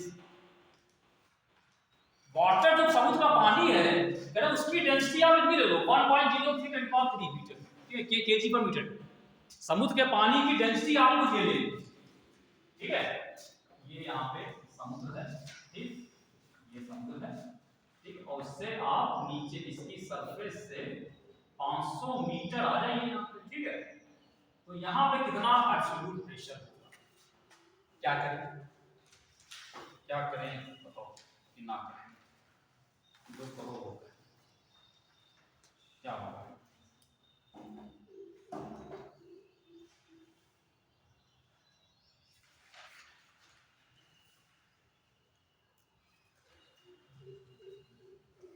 क्या करना है सब आंसर एटीएम में दे रखा है, अरे कुछ तो करो पहले, एटीएम तो एटीएम बात की बात है, पहले सवाल किससे करो, एब्सोल्यूट प्रेशर फार्मूला सामने लिखा, हमने फार्मूला को हटाया नहीं, इसलिए रो दे रखा है, जी दे रखा है, 1.013 करेगा। हाँ सही, क्योंकि समुद्र के ऊपर है तो एटमॉस्फेरिक प्रेशर वहां सी लेवल पे होता ही है, वहां पे सी लेवल तक होता है। तो यहाँ पे तो हमको सी का जहाँ पे पी नॉट जो होगा वो 1 एटीएम जो हम लोग हमेशा करते हैं वही होगा एटीएम सीधे सीधे, ठीक है, 1 एटमॉस्फेरिक प्रेशर, ठीक। तो चलो ठीक, तो इसको हम लोग पी बराबर क्या कर देंगे, पी नॉट बराबर एटमॉस्फेरिक प्रेशर 1.013 into 10 की पावर 5 ये होता ही है, या इसको 1 एटीएम खाली इसको लिखो, इसको 1 एटीएम चलो कर देंगे अभी बाद में, ठीक। अच्छा नीचे दबाएंगे, एच कितना कह रहे हैं 500 मीटर, रो कितना लेना है ये लेना है 1.03 into 10 की पावर 3, ठीक। जी को 10 कर देना, ये है जी को 10 कर देना। अब जरा इसको पहले सॉल्व, इसको सॉल्व 1.013 ये प्लस ये 10 पावर 4 हो गया, ये हो गया 10 पावर 4 है ना, और इसको हम लोगों ने लिख लिया, अगर इसको 50 कर दें 50 एक जीरो इसके साथ बढ़ा दो, एक जीरो इसके साथ हो गए 2 3 5 बढ़ा दें इसको, ठीक है। तो इसको 10 की पावर 5 कर दिया और इसको हमने 1.0, ठीक, कर सकते हैं, सब ऐसे कर दिए। अब करना क्या, आप इसको या तो ऐड कर दो सीधे सीधे, दोनों को ऐड कर दो, ठीक है। लेकिन वो जो निकलेगा किसमें आएगा, ये जो निकल रहा है किसमें आ रहा है, ये पास्कल में आ रहा है, ये पास्कल आंसर दिया हुआ है एटीएम। तो क्या करोगे 1 एटीएम बराबर 1.013 10 की पावर 5 पास्कल होता है, ठीक है। हम लोग को ये फार्मूला पता है, इनको ऐड कर दो, फिर हमको ये पता है कि 1 एटीएम बराबर 1.013 वही बताया आपने 10 की पावर 5 पास्कल, ठीक है। तो 1 पास्कल बराबर कितना हो जाएगा, 1 पास्कल बराबर 1 अपॉन 1.013 10 की पावर 5, ये हो गया एटीएम में आ गया, ठीक है। इसका मतलब क्या है, ये पास्कल में दिया था, उसको एटीएम में कन्वर्ट करना क्या होगा, एटीएम इसमें से डिवाइड करो, इसको पुट कर, तो डिवाइड करोगे 10 की पावर 5 तो कट कर दो, या सीधा आप अगर जोड़ो नहीं, जोड़ने की जरूरत नहीं, आप मत जोड़ो, ये तो पहले से ही 1 एटीएम था, ये तो पहले से 1 एटीएम है, ये क्या ये 1 एटीएम ही तो था, ये वाला 1.0 नहीं पूरा हुआ, 1 एटीएम है ना, तो ये तो 1 एटीएम है ही है, इसको आप सीधे सीधे 1 एटीएम लिख लो, इसको डिवाइड कर दो इतने से, तो इसको ये पास्कल में ना, इसको एटीएम में कर दो, ये भी एटीएम में जुड़ जाए, मतलब ये क्या लिखा है, ये लिखा है 50 into 1.03 10 की पावर 5, इसको हम क्या करें 1.013 10 की पावर 5 से डिवाइड कर दिए, ये भी क्या हो गया, सब एटीएम में आ गए, सब एटीएम आ गए, और ये कन्वर्ट से, ठीक है। अब ये आया कितना आ जाएगा,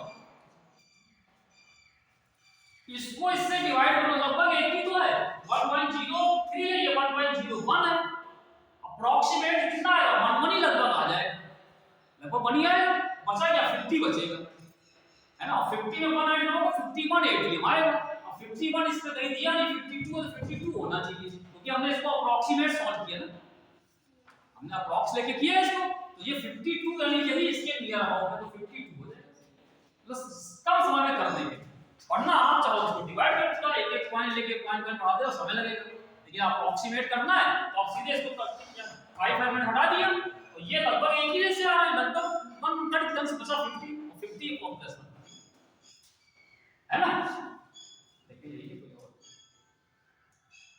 52 यही है, ठीक है।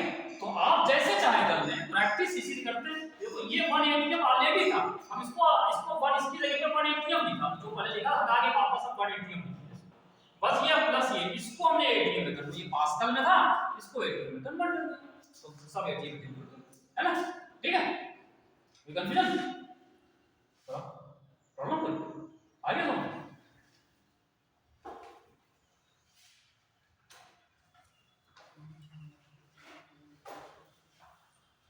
अब देखो एक हम आपको एक चीज और समझा दें, इसमें 2-3 चीजें हैं, कुछ फॉर्मूले टाइप के हैं, कुछ बाय रूल्स हैं, जरा वो समझ लेते हैं फिर आते हैं।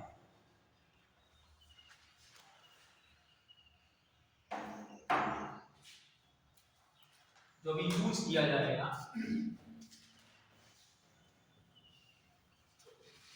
वाटर की डेंसिटी कितनी होगी, पानी की डेंसिटी कितनी होगी,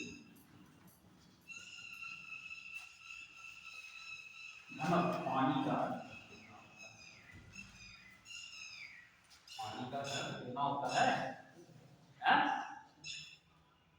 याद करना तो पता है, ठीक है, याद करने वाली चीज है, हमको इससे पूछना चाहते हैं याद। तो डेंसिटी ये आप यूज की जाएगी, डेंसिटी ऑफ वाटर, वाटर की डेंसिटी जो होती है वो हमेशा, इसको हम लोग डेंसिटी वाटर लिखते हैं, वो चाहे इसको ऐसे रो नीचे हम लोग ने लिख दिया वाटर, तो ये याद रखिएगा, ये होती है 1 ग्राम पर सेंटीमीटर, 1 ग्राम पर 1 होती सिंपल, लेकिन सीजीएस में है ये ग्राम पर सेंटीमीटर। अगर इसको एमकेएस में कर दो क्या होगा? अच्छा बताओ, इसको एमकेएस में कर सकते हो? 1 ग्राम पर सेंटीमीटर क्यूब को एमकेएस में कर सकते हो? एमकेएस में ग्राम लेके केजी आना चाहिए, सेंटीमीटर क्यों आना चाहिए? तो नहीं कन्वर्ट कैसे करोगे? पहला चैप्टर जब कराया था हमने, याद है? वही चीज था पहला चैप्टर, पहला तो बहुत पहले कराया था, कहां याद होगा, क्यों बहुत पहले कराया, शुरू में शुरू कराया था 27 जनवरी को जब क्लास पहली हुई थी, उसी दिन चालू हो गया, 27 को अटैक कराया हुआ था, जनवरी फरवरी खत्म हुआ, जनवरी तो है, फरवरी चला गया, मार्च चला गया, जनवरी फरवरी मार्च में खत्म हो रहा है, 2 महीने पुरानी चीज क्या पूछ लिया, 2 महीने पुरानी चीज क्या पूछ लिया, गलत गंदी बात। तो 1 ग्राम पर सेंटीमीटर की उसको केजी में करो, केजी में कैसे करोगे? कैसे करोगे? 1 को ऐसे रखो, ग्राम को केजी में कर दो, 1 ग्राम में कितने केजी? 1 ग्राम में कितने केजी? 1/1000, ठीक है, 1/1000 लिखे, 10 की पावर -3 हो गया, केजी हो गया, बस कुछ नहीं, ये केजी हो गया। आप बचाएगा नीचे बटा लगा, उसको ऐसे कर दो, सेंटीमीटर को मीटर में कर दो, 1 सेंटीमीटर कितने मीटर होता है तुमने बताया था अभी, 10 की पावर -2 होते हैं, पावर 3 लगी तो क्या कर दोगे, 10 की पावर -2 की पावर 3 लगी तो -6 हो जाएगी, तो यही हो गया 1, 10 की पावर -3, नीचे कितना हो, 10 की पावर -6, कितना आया 1, 10 की पावर -3 के ऊपर ले जाओ, कितना आया 10 की पावर 6, इसमें घट गया 10 की पावर 3, ठीक है। तो अगर आप इसको एमकेएस में करेंगे तो ये हो जाएगा केजी पर मीटर, ठीक है। तो ये वाटर की डेंसिटी आप अच्छी तरह याद कर लो, ना याद हो सीधे 1, लेकिन 1 सीजीएस में है, ग्राम पर सेंटीमीटर क्यूब, ठीक है। तो हम लोग रो इस्तेमाल करें। इसी तरीके से एक और होता है यहां पे डेंसिटी ऑफ मरकरी, मरकरी को मरकरी, ठीक है, इसको हम लोग Hg कहते हैं, मरकरी पारा, है ना, इसका पारा चढ़ा हुआ है आजकल, इसका पारा चढ़ जाता है तो पारा क्यों चढ़ता है, पारा क्यों चढ़ता है? आज मतलब अभी हम बताएंगे आपको ये चीज, तो यही फॉर्मूले से पारा चढ़ने वाला है। एटमॉस्फेरिक प्रेशर जो निकाला जाता है वो पारे से ही नापा जाता है। अभी आपको बताएंगे, एक डिवाइस होती है, एक टेक्निक होती है, इसमें नापते हैं कि हवा का दबाव कितना है, यहाँ पे एटमॉस्फेरिक प्रेशर कैसा है, तो वहाँ पे एक पारे को रखा जाता है, पारे, अगर दबाव बढ़ेगा तो पारा चढ़ जाएगा, वही कहते हैं इनका पारा चढ़ा हुआ, मतलब उनके दिमाग में टेंशन हो गई बहुत ज्यादा, इसलिए पारा उनका हाई हो गया, ये इसलिए कहते हैं, ठीक है। जब वो परेशान होते हैं तो चिल्ला रहा है, गुस्सा है, पारा चढ़ा है, ठीक, इसका मतलब क्या है, वो प्रेशर में बहुत ज्यादा तनाव में है, ठीक है, तो उनको शांत करने के लिए प्रेशर का पारा गिराना पड़ेगा, तो उनको डालर को डांस करके दिखाओ, गाना गा के दिखाओ, ताकि वो उनको शांत हो जाए, तो वो वही चीज। तो हाँ, तो इसका मरकरी का जो डेंसिटी होती है, इसको हम लोग रो, और यहाँ पे MErCu इसको लिखते हैं 13.6, 13.6, ये ग्राम पर, जैसे ये ग्राम, ये 13.6, और जब इसको तुम फिर से वही एमकेएस में करोगे तो 10 की पावर 3 इसमें भी आ जाएगा, तो सीधे सीधे इसको याद हो 13.6 into 10 की पावर 3 kg पर मीटर।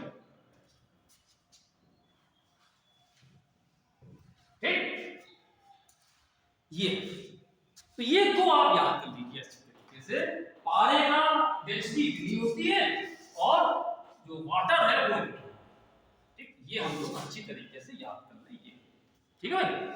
अच्छा, अब अगली चीज इसमें देखते हैं क्या है, बताते हैं। Next,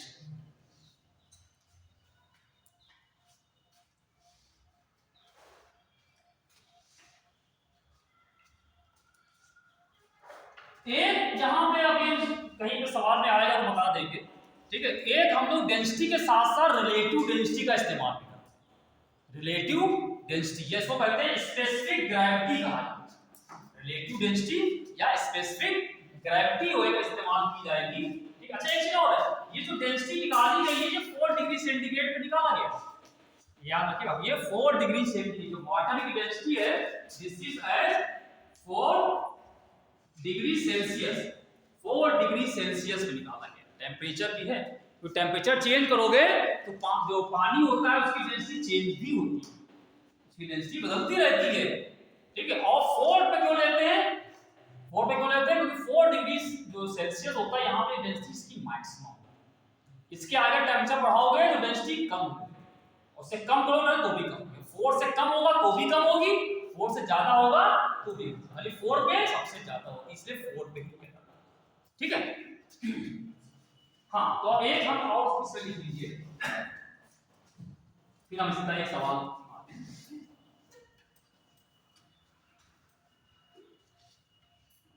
relative density, relative density, ठीक है, या इसको कहते हैं स्पेसिफिक ग्रेविटी, स्पेसिफिक ग्रेविटी इसको कहा जाता है। ठीक है, रिलेटिव डेंसिटी, रिलेटिव मतलब रिलेटिव वाला नहीं, कुछ यहाँ पे मेहमान आते हैं हमारे संबंधी हैं, रिलेटिव। ठीक है, संबंधियों से विश्वास नहीं करना चाहिए। यहाँ एग्जाम हुआ क्या, ना एग्जाम हुआ। तो रिलेटिव डेंसिटी, तो किसी चीज की अगर रिलेटिव डेंसिटी निकालनी है या किसी पदार्थ की हमको स्पेसिफिक ग्रेविटी निकालनी है तो उसका मतलब क्या होता है, तो रिलेटिव डेंसिटी का फॉर्मूला होता है, ये क्या हो जाएगा, density of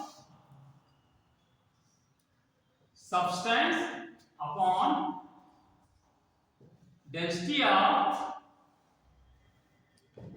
water at 4 degree से, ये दोनों का रेशियो होता है। रिलेटिव मतलब कि जो भी सब्सटेंस है उसकी क्या एक्चुअल डेंसिटी है वो लिख लीजिए, और जो पानी की डेंसिटी तो भी लिखी थी हमने उससे डिवाइड कर, तो उसका जो रेशियो होता है उसको कहते हैं रिलेटिव डेंसिटी। ठीक है, रिलेटिव मतलब रेशियो, जैसे हम रिलेटिव वेलोसिटी निकालते थे, दोनों में से एक को माइनस कर देते हैं, हम माइनस जगह पे डिवाइड कर दिया।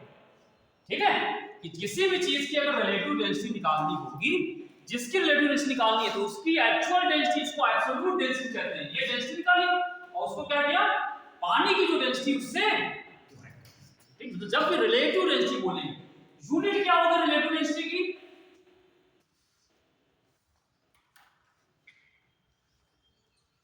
रिलेटिव डेंसिटी की यूनिट बता सकते हो, थोड़ा सा सोचो, बता सकते नहीं बता सकते, हाँ क्या जी नहीं बताएंगे, ये क्या कहते हैं, नहीं नहीं है, हाँ ये कह रहा नहीं है, नहीं है, यूनिट नहीं होगी, होगी, बताओ होगी नहीं होगी,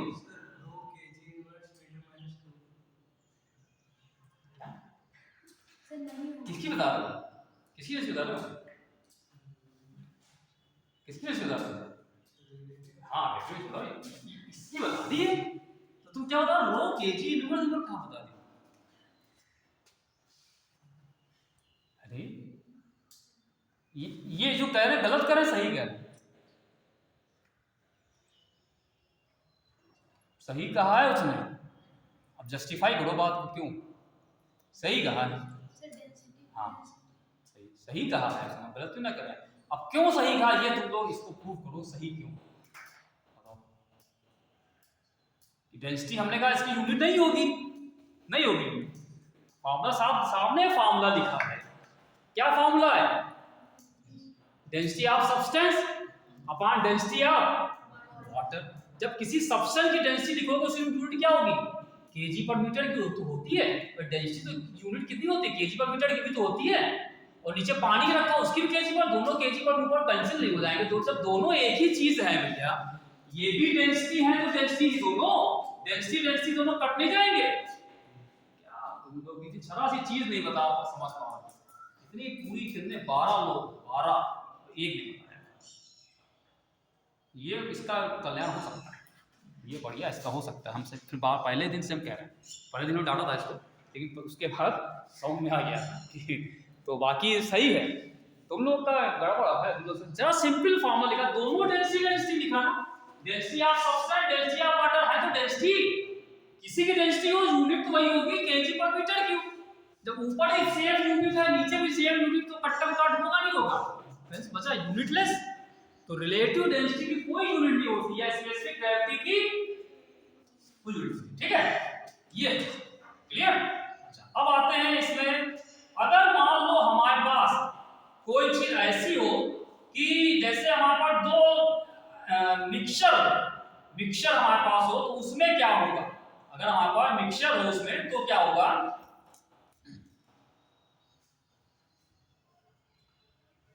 जैसे हमने दो मिक्सचर ले लिए, हमारे पास दो गैसेस थी या दो लिक्विड्स हो गए, उनको आपस में मिला दिया।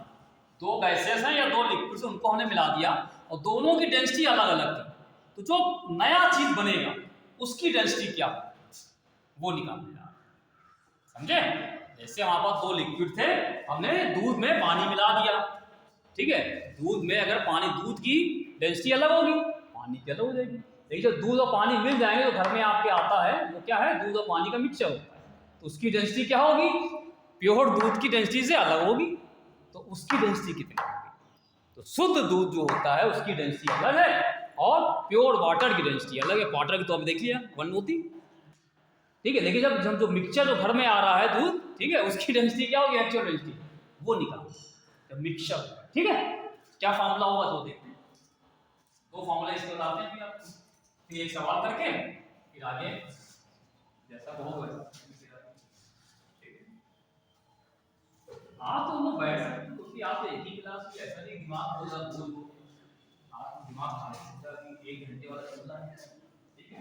पहले 1.5 घंटे की 3 घंटे का कोर्स हो जाता था, तो 1 घंटा वाला बाकी है, खाली है, फ्री स्पेस खाली है, ठीक है? 1.5 GB भी खास कर पढ़ाओ, आगे भी पढ़ाओ। तो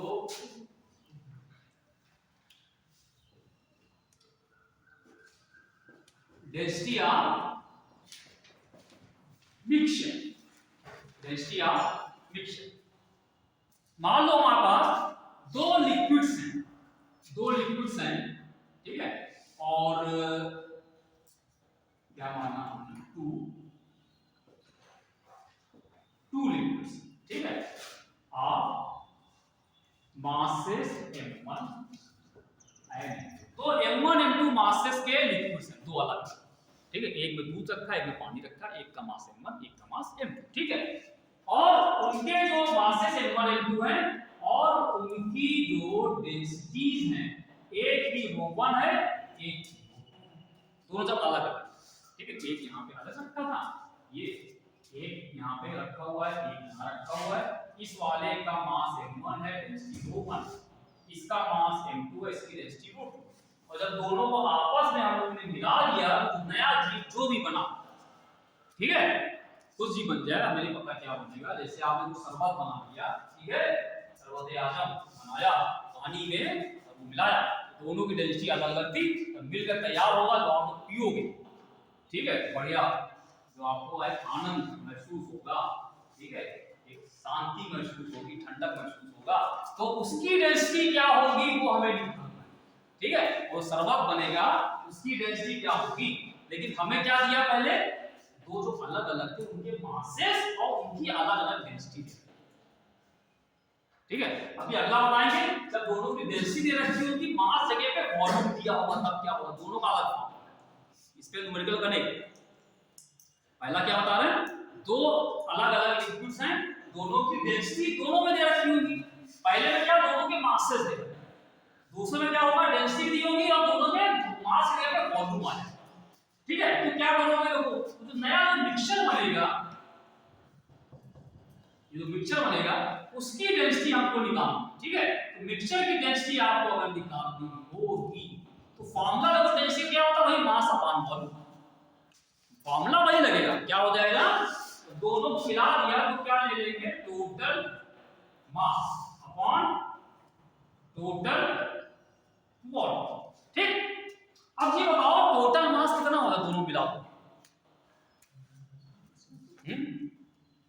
दोनों को मिलाओ कितना होगा मास, सिंपल है। तो मास एक का m1 था, एक m2, दोनों को मिला दोगे, जुड़ेंगे नहीं जुड़ेंगे, जुड़ना। तो ऊपर वाला क्यों कितना हो गया, टोटल मास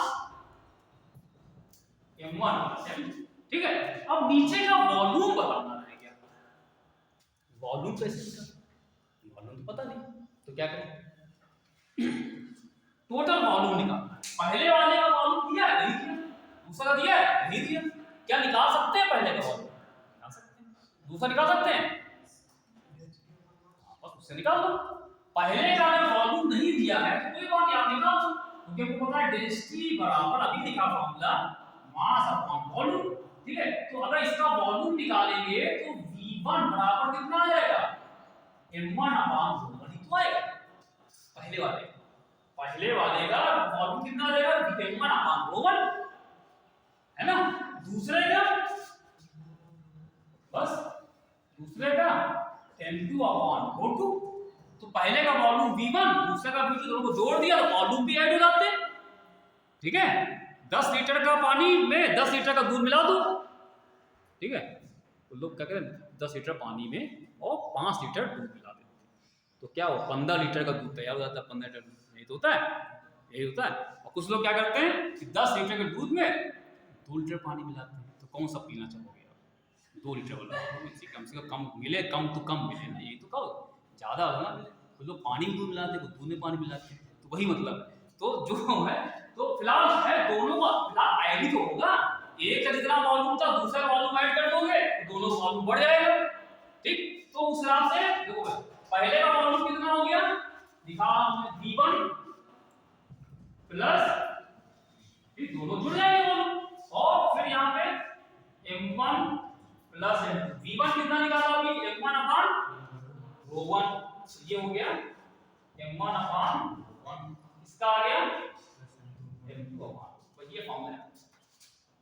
अगर m1 m2 ρ1 ρ2 दिए हैं तो हम ऐसे निकाल सकते हैं, ये फॉर्मूला है m1 m2 और देखो, अगर कोई बात नहीं आप इसको भूल जाओ, आप ये बस याद रखो, किसी भी तरीके से टोटल मास अपॉन टोटल, ठीक। ये अगर आप इसको उल्टा कर दें, अगर आपसे कहें ये जो था इसका वॉल्यूम, इसका ρ1 दिया था, डेंसिटी इसकी ρ2 दे रखा था, और इसका पहले से वॉल्यूम V1 था, इसका V2 दिया था ये, और इन दोनों को मिला करके नया मिक्सचर बन गया इसकी डेंसिटी। अब क्या करोगे, फिर क्या करोगे, फार्मूला फिर वही लगाओ, सेम फार्मूला लगेगा।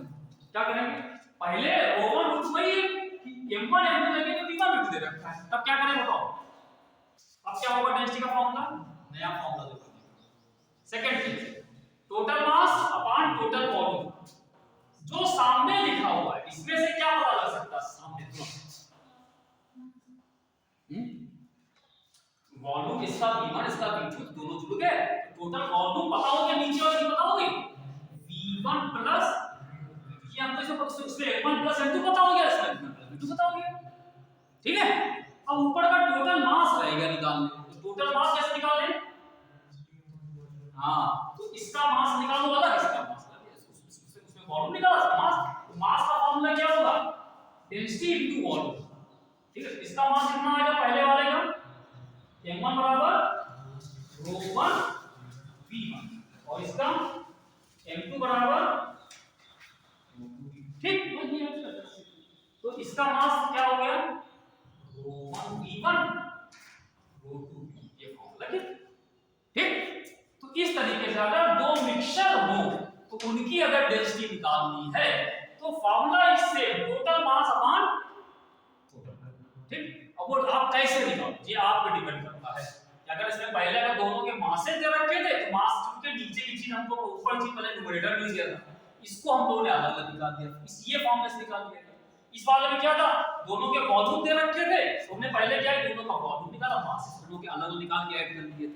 ठीक है, सही है। अब इस मामले पे हम एक क्वेश्चन आपको करते हैं, कराते हैं।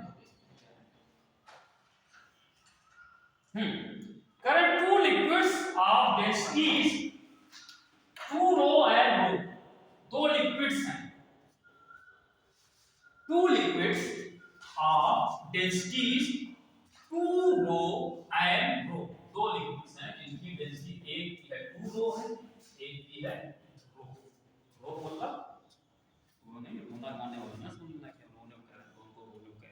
two liquids of densities 2 rho and rho, एक की डेंसिटी है 2 rho, एक की डेंसिटी है rho, ये दो लिक्विड्स हैं। having their volumes in the ratio 3:2, ये दे रखा है। having their volumes in the ratio 3:2 are mixed together, दोनों को मिला दिया गया। दो लिक्विड्स थे जिसकी एक की डेंसिटी 2 रो थी, एक की रो थी, और उनके अलग अलग वॉल्यूम थे, वॉल्यूम में दिए थे, वॉल्यूम का रेशियो दे रखा। ठीक है, अच्छा तो करें density of the mixture will be, तो मिक्सचर है उसकी डेंसिटी क्या हो जाएगी, density of the mixture will be, तो पहला ऑप्शन है 2 रो अपॉन 3, दूसरा ऑप्शन है रो अपॉन 2, तीसरा ऑप्शन है 8 रो अपॉन 5, और चौथा ऑप्शन है 4 रो अपॉन ये। समझे भैया,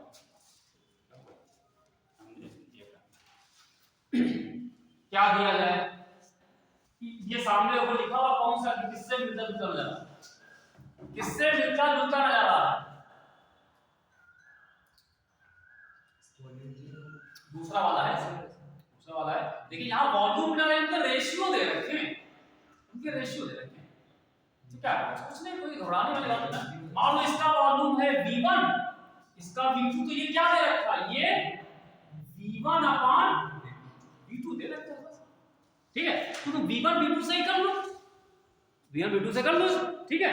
तो V1 प्लस V2, तो हाँ इसे लिख देना V1 प्लस V2, ऊपर भाई रो1 V1 क्या लगा देना फॉर्मूला, ये फॉर्मूला लगा दो, तो इसमें क्या है, ऊपर रो1 कितना है 2, V1 को चलो अभी हम V1 ही लिख देते हैं, V1 को भी लिख देते हैं, ठीक। अच्छा रो2 कितना है रो, V2 को नीचे क्या लिखा हमने V1 प्लस V2, ठीक है, सही है, नहीं किया हमने। अब क्या करें भाई, अब करो क्या, इसमें जो रो ऊपर से हटा लो, बाहर करो, रो को अलग है ना, रो को अलग, तो क्या आया ऊपर 2V1 V2, नीचे V1 प्लस, सही है, ठीक। अब क्या करें, हमको अभी इसका यूज करना है V1 अपॉन V2, क्या इसमें कहीं से V1 अपॉन V2 रख सकते, आ सकता है, ऐसा करें कि V1 अपॉन V2 आ जाए, हाँ बताओ V1 अपॉन V2 आ सकता है, कैसे किया तुमने, कैसे किया होगा, तो क्या करें, सबसे आसान चीज, ऊपर भी V1 V2 यहाँ भी है, ऊपर V2 कॉमन ले लो, यहाँ V2 कॉमन ले लो, V2 कट जाएगा, V1 अपॉन V2 अंदर आ जाएगा। मतलब क्या करेंगे, ये रो तो ऐसे रहेगा, हमने ऊपर से V2 कॉमन लिया, तो क्या आया ऊपर, जो चीज कॉमन लेते हो, ध्यान रखो फिर समझ में मैथमेटिक्स लगी है, जो चीज हमने बाहर निकाला उससे इसको भी डिवाइड करोगे, इसको अंदर, जब इसको 2 इसको डिवाइड करोगे क्या मिलेगा 2V1 अपॉन, इसको करोगे तो V2 अपॉन V2 पर, वही चीज नीचे कर दो, नीचे भी V2 कॉमन ले ले, जो कॉमन लेंगे उससे अंदर वाले को डिवाइड करोगे, तो V1 को डिवाइड किया V1 अपॉन V2 किया, अब ये V1 अपॉन V2 लिखा है, यहाँ रखो बस, ठीक है, यहाँ पे V1 अपॉन V2 कितना आएगा रखने पे, देखो रो, हाँ और ये V2 हट तो यहाँ पे रो आया और अंदर क्या बचा, ये 2 v1 अपॉन v2 हो गया 3/2 प्लस 1, और नीचे क्या आएगा v1 अपॉन v2 3/2 प्लस 1 आ गया। तो ये आएगा, ये 2 2 का 3 प्लस 1 ये 4, नीचे कितना आया 5/2, कितना आया ये 2 ऊपर चला गया 8 रो बाय 5, 8 रो अपॉन, ठीक है। ऐसे भी कर सकते हैं, कुछ लोग इसको ऐसे भी कर सकते थे कि जैसे 3/2 लिखा था, हम इसको ऐसे ना करके हम कह सकते थे पहले का वॉल्यूम होगा 3b, दूसरे का 2b। जो रेशियो लिखा होता है उसको सबको एक ही नंबर से कांस्टेंट से मल्टीप्लाई कर देते हैं तो वो उसकी एक्चुअल वैल्यू ही बताता है। तो ये इसके प्रोपोर्शनल एक तरीके से होगी ना, तो आप जैसे v1 v2 लिखा था तो v1 बराबर क्या लिख सकते हो 3b, v2 बराबर 2b, तब भी कट जाएगा, ठीक है। आप चाहो ऐसे भी कर सकते, क्लियर। जहां पे रेशियो लिखा होता है तो रेशियो में दोनों को एक ही कांस्टेंट से मल्टीप्लाई कर दो तो क्या आ जाएगा, इसका वॉल्यूम आएगा, इसका 3b और 2b, ठीक।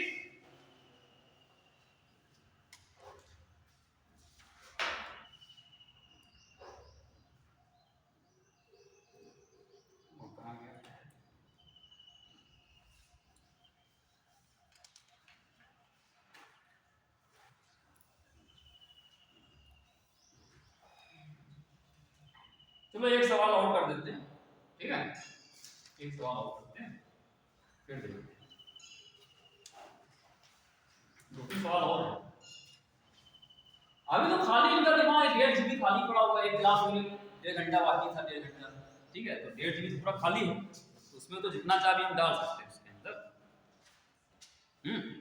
चलो एक सिंपल सा है, ठीक है, हल्का फुल्का सवाल है, हंसते खेलते खेलते 2 सवाल देंगे, तो हंसते खेलते डायग्राम बनाए, पेन नहीं चला, बिना पेन चलाए सवाल, ठीक है, पेन नहीं चलाए जरूर नहीं। देखते हैं कंसेप्ट पे, देखना क्या कंसेप्ट आपको लगाते हैं, एक में चलाना पड़ेगा, एक सवाल में पेन थोड़ा सा चलेगा, एक में नहीं चलेगा, तो बिना पेन चलाए आप सवाल कर सकते हो। देखो क्या है, आना जवाब बताइए क्या है। हम डायग्राम बना रहे हैं और जो अभी कंसेप्ट अभी हमने समझा है वो उस पे देखते हैं कितना आपने समझा।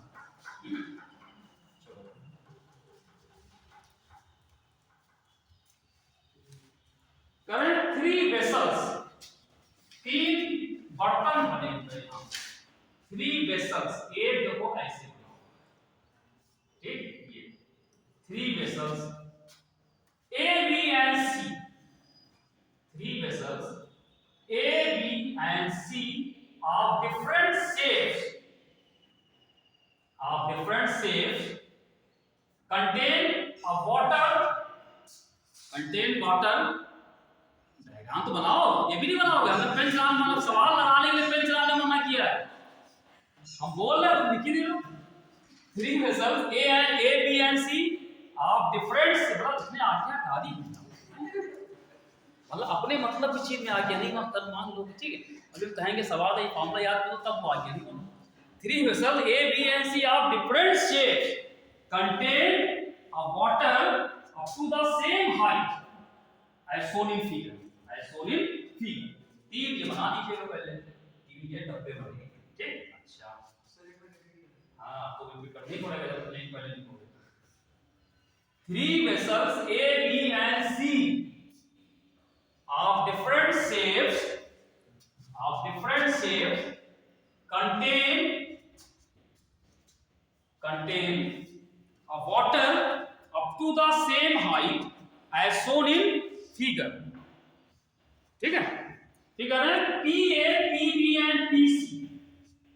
PA मतलब यहाँ पे PA, यहाँ पे PB और यहाँ पे PC, तीन है, इनके नाम है ABC है, ठीक है, ये A है, ये B है और C, ठीक है, एक रहे A, एक रहे B, एक रहे, तो इसमें होगा PA, PB and PC with the pressures exerted by the water at the bottom of the vessel. PA, PB and PC with the pressure exerted by water at the bottom of the vessels A, B and C respectively, ठीक है। और नीचे option देखो 3 4 लिखे then पहला लिखा हुआ है PA is greater than PB, ठीक। दूसरा लिखा हुआ है PB is greater than PC greater than PA, और तीसरा है PC greater than PB greater than PA, और फोर्थ है PA बराबर PB बराबर PC। कौन सा सही है? देखा बिना पेन चलाया क्यों? कैसे पता? क्योंकि ये ऐसे बना दिया गया, ये बराबर हाइट तक पानी था, ये हाइट सबकी बराबर है, ठीक। ये हाइट निकालो, ये भी h है, ये भी h है, सब hs है, तुमको पता है यहाँ पर, और यहाँ पे प्रेशर कितना है ये भी लिखा हुआ है, ये P0 लिखा हुआ है, तो यहाँ पे बराबर है, और नीचे P0 बराबर P बराबर क्या है P0 plus h rho g, ठीक है। क्योंकि पानी है तब डेंसिटी बराबर ही होगी, h rho भी बराबर है, g बराबर है, h भी बराबर, ठीक। तो 2 लाइन का सवाल था, ठीक है, ये 2 लाइन का सवाल था, इसमें कुछ नहीं करना था। ऐसे एक सवाल और है, ये जल्दी कर लीजिए, फिर आप जा सकते हैं, ठीक। इसे भी है 3 वेसल्स, 3 वेसल्स इसमें भी 3 है, लेकिन उनके डायग्राम थोड़ा सा अलग है, और उसमें कुछ अभी आपको करना पड़ेगा। यहाँ पे बिना पेन चला दोगे तो गलत है, अगर यही आप जल्दबाजी में आप गलत कर दोगे, इसमें थोड़ा सा करना पड़ेगा, क्या करना भी देखते हैं। 3 वेसल्स, या सवाल समझिए, आपको ध्यान से, 3 vessels shown in the following figure have the same base area, ये ध्यान देना, have the same base area, तीनों का बेस एरिया सेम है, तीनों का बेस एरिया सेम, ये दिख रहा है, ये एरिया बेस एरिया सेम है, have the same base area, इस तरह बना हुआ है, ठीक। अच्छा, और लेकिन पानी का लेवल भाई थोड़ा सा अलग अलग है, पानी का लेवल जो बना हुआ है ये थोड़ा सा इसमें अलग अलग है, ये क्या लिखा? The 3 vessels shown in the following figure have the same base area, आगे लिखा equal volume of the liquid are poured in, equal volume of a liquid are POURED, pour मतलब इसमें भर दिया है, ठीक है, are poured in, the force on the base will be, the force on the base will be, पहला option कह रहे हैं the force on the base will be, पहला ऑप्शन है मैक्सिमम इन वेसल A, ये A, ठीक। दूसरा option है मैक्सिमम इन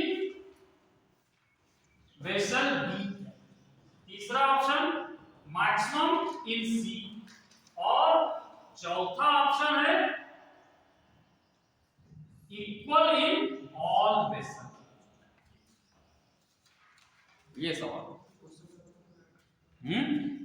क्या जी क्वेश्चन का क्वेश्चन मतलब है 3 वेसल तीन बर्तन हैं, ठीक, जो डायग्राम में बने हुए हैं, और वो इस तरीके से बनाए गए हैं कि उनका तो ये बेस है आधार, इसका एरिया से मतलब इसको एरिया ए माने, इसका भी एरिया ए माने, इसका भी एरिया ए माने, ठीक, और ये ए बर्तन है, ये बी बर्तन है, ये सी बर्तन है, ठीक। तो और फिर कह रहे हैं बेस एरिया सेम है, और इसमें एक पानी भर दिया गया, एक, लेकिन जो लिक्विड है, याद है ना, जो लिक्विड है वो बराबर वॉल्यूम का लिक्विड है, मतलब इसमें जो लिक्विड भरा गया है, इसमें और इसमें एक ही लिक्विड है, लेकिन उसका वॉल्यूम सेम है, तो देखो इसका साइज अलग है, इसका अलग है, ये अलग डायग्राम, मतलब क्या कहते हैं, इसका शेप अलग है, तो हाइट इसकी अलग है, इसकी अलग है, इसकी अलग है, तो कह रहे हैं अगर ऐसा हो तो बेस में जो फोर्स होगा, कह रहे हैं the force on the base will be, कह रहे हैं कि ए में मैक्सिमम होगा, कि बी में मैक्सिमम, कि सी में मैक्सिमम, या तीनों में बराबर होगा, किसमें मैक्सिमम होगा बताओ, फोर्स, कि तीनों बराबर होगा, बेस में जो फोर्स लग रहा होगा, प्रेशर नहीं पूछ में सबसे ज्यादा लगा हुआ ए बी सी में, तीनों में बराबर होगा। कैसे, क्यों? फोर्स तो नहीं, कैसे कैसे पता बराबर आएगा? फोर्स mg होता है तो mg क्या m क्या दिया है? m दिया है, तो m निकाल लो अगर, तो हो सकता है अगर m बराबर आ जाएगा हो सकता है। हमें नहीं पता क्या कौन सही बताओ, चलो क्या करेंगे बताओ। इसमें पेन चलाना पड़ेगा, इसमें इसमें हमने कहा पहला वाले में नहीं, इसमें चलाना पड़ेगा। क्यों? Sir P equals to F1A होता है सर, तीनों f अपॉन a, सर तीनों का एरिया बराबर है इसका, तो सर अगर F देखें तो P into A होगा, और a बराबर है, ठीक। सर अगर वहाँ से फोर्स निकालें तो प्रेशर into एरिया होगा, हाँ और सर जितनी ज़्यादा हाइट होती है उतना ज़्यादा प्रेशर होता है, ठीक है, तो सर सी वाले में वाटर लेवल की हाइट नीचे जाता है, तो बात तो सही है तुम्हारी, ठीक है। P फोर्स बराबर, ये आप लगा दोगे, फोर्स बराबर P into A, ठीक। अब क्योंकि एरिया दोनों में तीनों में सेम है, बचा क्या? प्रेशर, जिसमें प्रेशर ज्यादा होगा उसमें ये आ जाएगा, ठीक। लेकिन इसमें एक लाइन दी है, उसका यूज हम नहीं कर रहे हैं कहीं पे। तीनों का वॉल्यूम सेम है, तीनों का वॉल्यूम सेम है, इसका भी यहाँ पे कुछ इस्तेमाल कर लो, थोड़ा सा उसका भी इस्तेमाल कर लिया। प्रेशर तीनों में सेम होगा, आप कहना चाह रहे हो प्रेशर तीनों में नहीं ज्यादा होगा, उसमें ज्यादा होगा, ये कहना चाहते ज्यादा होगा, ठीक। अच्छा प्रेशर उसमें ज्यादा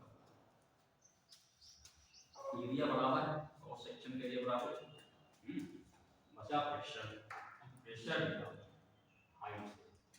देखो एक काम किया, पहले अगर आपने ऐसे लिखा, लिख लो कोई प्रॉब्लम नहीं, ठीक है। P का फार्मूला रखो पहले, यहाँ पे P प्रेशर लगे, उसका फार्मूला क्या है? वही फार्मूला तो भी लिखा था हमने, कौन सा फार्मूला था? P not plus H rho g into, ठीक। P नॉट प्लस यहाँ पे लग रहा होगा, यहाँ पे लग रहा होगा, और ये सब तो बराबर होगा कि सब एटमॉस्फेयर से लगे, P नॉट सबका सेम, ठीक है। तो उस हिसाब से अगर इसको हम मल्टीप्लाई करते हैं तो P not A plus H rho g, ठीक। या गया। अगर तुम्हारे बात हम सही मान ले, P नॉट सब में सेम है, ये सेम, तो बराबर समझेगा। यहाँ पे रो लिक्विड एक ही है, तो डेंसिटी सेम है, जी सेम है, एरिया सेम है, तो उसमें एच पे डिपेंड करेगा, ठीक है। अब डायग्राम ये बना तो है, लेकिन क्या कैसे कंफर्म कर सकते हैं कि हाइट इसकी ज्यादा है या कम? लेकिन कहीं में वॉल्यूम का इस्तेमाल नहीं किया हम लोगों ने। वॉल्यूम क्या कह रहा है? V बराबर, तीनों में वॉल्यूम बराबर है, तो वॉल्यूम का फॉर्मूला क्या होता है? अगर इसमें जो पानी यहाँ पे पड़ा है और यहाँ तक भरा हुआ है, इसका वॉल्यूम कितना होगा? नहीं, ये नहीं लगेगा, ये नहीं लगेगा, मास अपॉन डेंसिटी नहीं लगाओगे आप, मास पता है? ओके, हम कौन सा लगा देंगे? हाँ, इसका कल्याण हो जाएगा, ठीक है, इसी का होगा और किसी का नहीं होगा। ये हम लोग बता गए थे, जनरल फॉर्म बताया था, किसी भी चीज को area of base into height, area of base into height होगा, ठीक है। तो देखो इसका एरिया कितना है, ए, हाइट कितना है, मान लो इसकी हाइट अगर थोड़ी देर के लिए हम h1, ठीक है, इसका वॉल्यूम कितना आएगा, a h1 हो जाएगा। अब जरा इसमें आ जाओ, इसकी हाइट होगा h2 है, उस हिसाब से इसमें वॉल्यूम कितना होगा, v1 पहले वाले में होगा, दूसरे में v2 कितना आ जाएगा, a into h2 हो जाएगा, ठीक। तीसरे में एक चीज कर दीजिए, v3 बराबर a h3 मान लो हम इसको, लेकिन तीनों बराबर है, तीनों बराबर है, तो यहाँ से तीनों बराबर हो जाएंगे, तो a h1 यहाँ से आया बराबर a h2 बराबर a, ये भी तो यूज करना है ना। अब जरा देखो, ये फॉर्मूला आपने यहाँ तक तो लिख दिया था, पहले वाले में क्या लिखा था अभी हमने, मतलब यार ये करो ना सीधे सीधे, a into h तो कांस्टेंट है तीनों में, A into H कांस्टेंट है, तो वो A यहाँ पे आया, H यहाँ, इसको एक साथ लिख लो, AH लिख दिया, रो G को अलग कर दिया। अब क्या बचा तीनों को? अब फॉर्मूला क्या कहता है? अब क्या कहता है फॉर्मूला? ये तीनों में एक ही, तीनों में एक ही है फिर रो, ये तीनों में एक है, AH तीनों में क्या है? सबका बराबर है, ये भी बराबर है, और वो सबकी डेंसिटी बराबर है, G बराबर है, क्या है? 4C बराबर आएगा, तो तीसरा चौथा आ जाएगा। ठीक, इस तरीके से आप कर सकते हैं। क्लियर? क्योंकि उन्होंने एक चीज भी लिख दी थी, तीनों का वॉल्यूम सेम है, तीनों में पानी है, उसका हम यूज ही नहीं कर रहे थे, उसका यूज करना पड़ेगा, तो उसके हिसाब से यहाँ पे एरिया जो पानी इसके अंदर भरा गया उसका वॉल्यूम सेम, ठीक है, A into H, ये इसमें आपको रखना पड़ेगा, A into H, ठीक है। तो इससे हिसाब से ये वॉल्यूम, ये तीनों से, इससे तीनों से मैच, ठीक है, ये थोड़ा सा करना, ठीक है। तो फिर छोड़े।